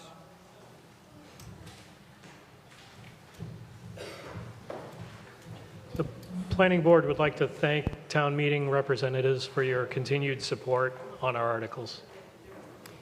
And the article passes 92 in favor, 11 opposed.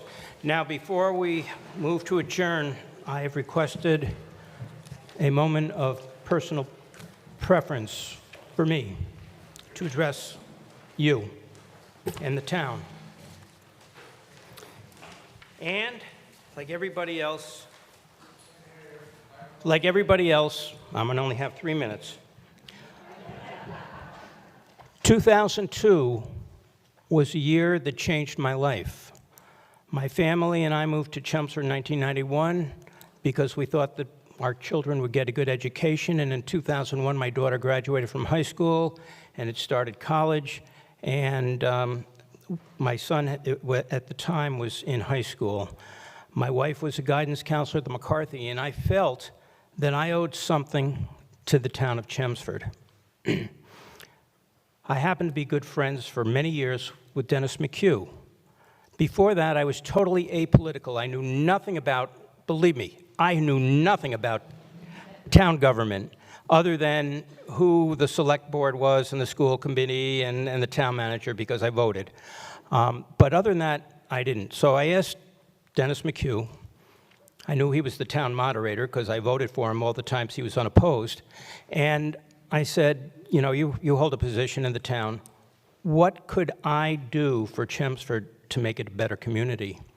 And he says, well, have you thought about the Finance Committee? I said, I haven't thought about anything. So he says, well, I think you'd be good on the Finance Committee. I said, well, what do I have to do? How does that happen?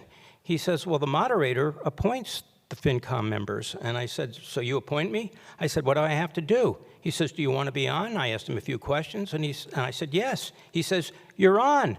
I didn't realize that he had a vacancy and needed it to fill it, and I became a member of the FinCom. A few years later, I became a town meeting rep. And believe me, being one of you is like the most amazing thing. And I really appreciated it. I served on the FinCom for 8 years, and for reasons that were totally unexpected to me, I found myself, people asked me, would you run for selectman? And I did. And I was humbled and gratified that I was elected. I didn't expect that there would be a second vote that first term, to verify that you wanted me to still be a select board, but I was. So again, twice over, I was blessed. But for personal reasons, I chose not to run again. And I took a year off, and people approached me and said, would you want to be town moderator? And I spoke to Dennis McHugh again, who, is my friend and sort of mentor. And he says, yeah, you'd be good. So I said, okay, I'll run. And I did. And I was elected. And again, I was so blessed. Once I was elected, Honorina Maloney, who was the town clerk, gave me this book. It's called Town Meeting Time. If you haven't read it and you're interested in the history of town meeting, which is a uniquely New England form of self-government, and it was really among the earliest self-governance in America, you will find this enjoyable. And she also gave me this, which I have never used since 2014 when I was elected. But I think that it's time to pass the torch on to a new generation. If I ran again, I would be 77 when my term was up. And I just think that someone younger and more vibrant than myself would do a better job than me. So I'd like to express my immense gratitude to a lot of people. Paul Cohen, Honorina Maloney, and Trish Zuris, who were my aides and as town clerk, and they were incredibly helpful to me. Members of the Finance Committee and the Select Board, the members of Chelmsford TeleMedia, and the administration of the town. One thing I did not expect when I was elected moderator, and I'm going over my time, was that COVID would hit. And it was a real challenge for me and all the other town moderators. What do we do during COVID? How do we get the legislative body of the town to enact the important business of keeping the town running the way it needed to? And we came up with a solution. It wasn't perfect, but I was gratified that so many of you supported us and showed up to vote in the middle of a pandemic in the gym to where we tried to do as much spacing as we possibly could, and with masks and everything else. There were no words. So what I'd like to say is this. You guys are terrific. I am honored and gratified to be associated with you as a town meeting rep, and more importantly, as a moderator. The work that you do is indispensable. As the legislative body of this town, people don't realize the important work that you do. So I just want to thank you so much from the bottom of my heart. These last, really since 2002, 23 years, it'll be 24 because technically I'm still going to be the moderator, and if there's another town meeting, I'll be here again. But the expectation is that this is the last time you'll see me behind this podium. So just thank you so very much. I really appreciate it. Now I'll entertain a motion to adjourn.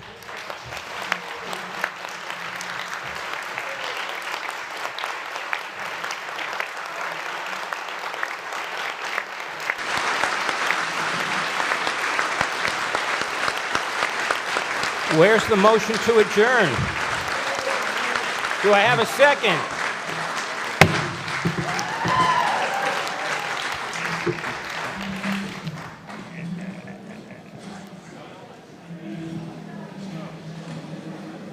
Go ahead. Good. Yeah. You should have said pass on your gavel. Oh, no. That was the best time to use it. That was the best time. How did it feel? It felt, So, Kelly Beatty here for Chelmsford TeleMedia. Wow, what a ending to the second night of our Fall Town meeting. Town Moderator John Curlin announcing his intention to step down to make room for the next generation, someone, as he said, who would be younger and perhaps more vibrant and better than him, although he has been exemplary as Town Moderator in his time here. Tonight's conclusion was pretty much as scripted. The Planning Board, and particularly Chris Lavalley, masterfully presented some very difficult material and was prepared to defend it in terms of the new business light zone that went through very quickly. They had tougher sledding when it came to those issues where the Planning Board's zoning language was at odds with what the state wants or thinks it wants. As you heard, a lot of the town meeting reps were reluctant to give away the rights that they have to assess certain circumstances. So that will be perhaps another battle another day. Maybe in Springtown meeting they will come back with yet more definitions for things like the occupancy of accessory dwelling units or the definition of family. Until then, I and the other volunteers and staff at Chelmsford TeleMedia wish you a good autumn, happy Halloween, and we'll see you next spring. Good night.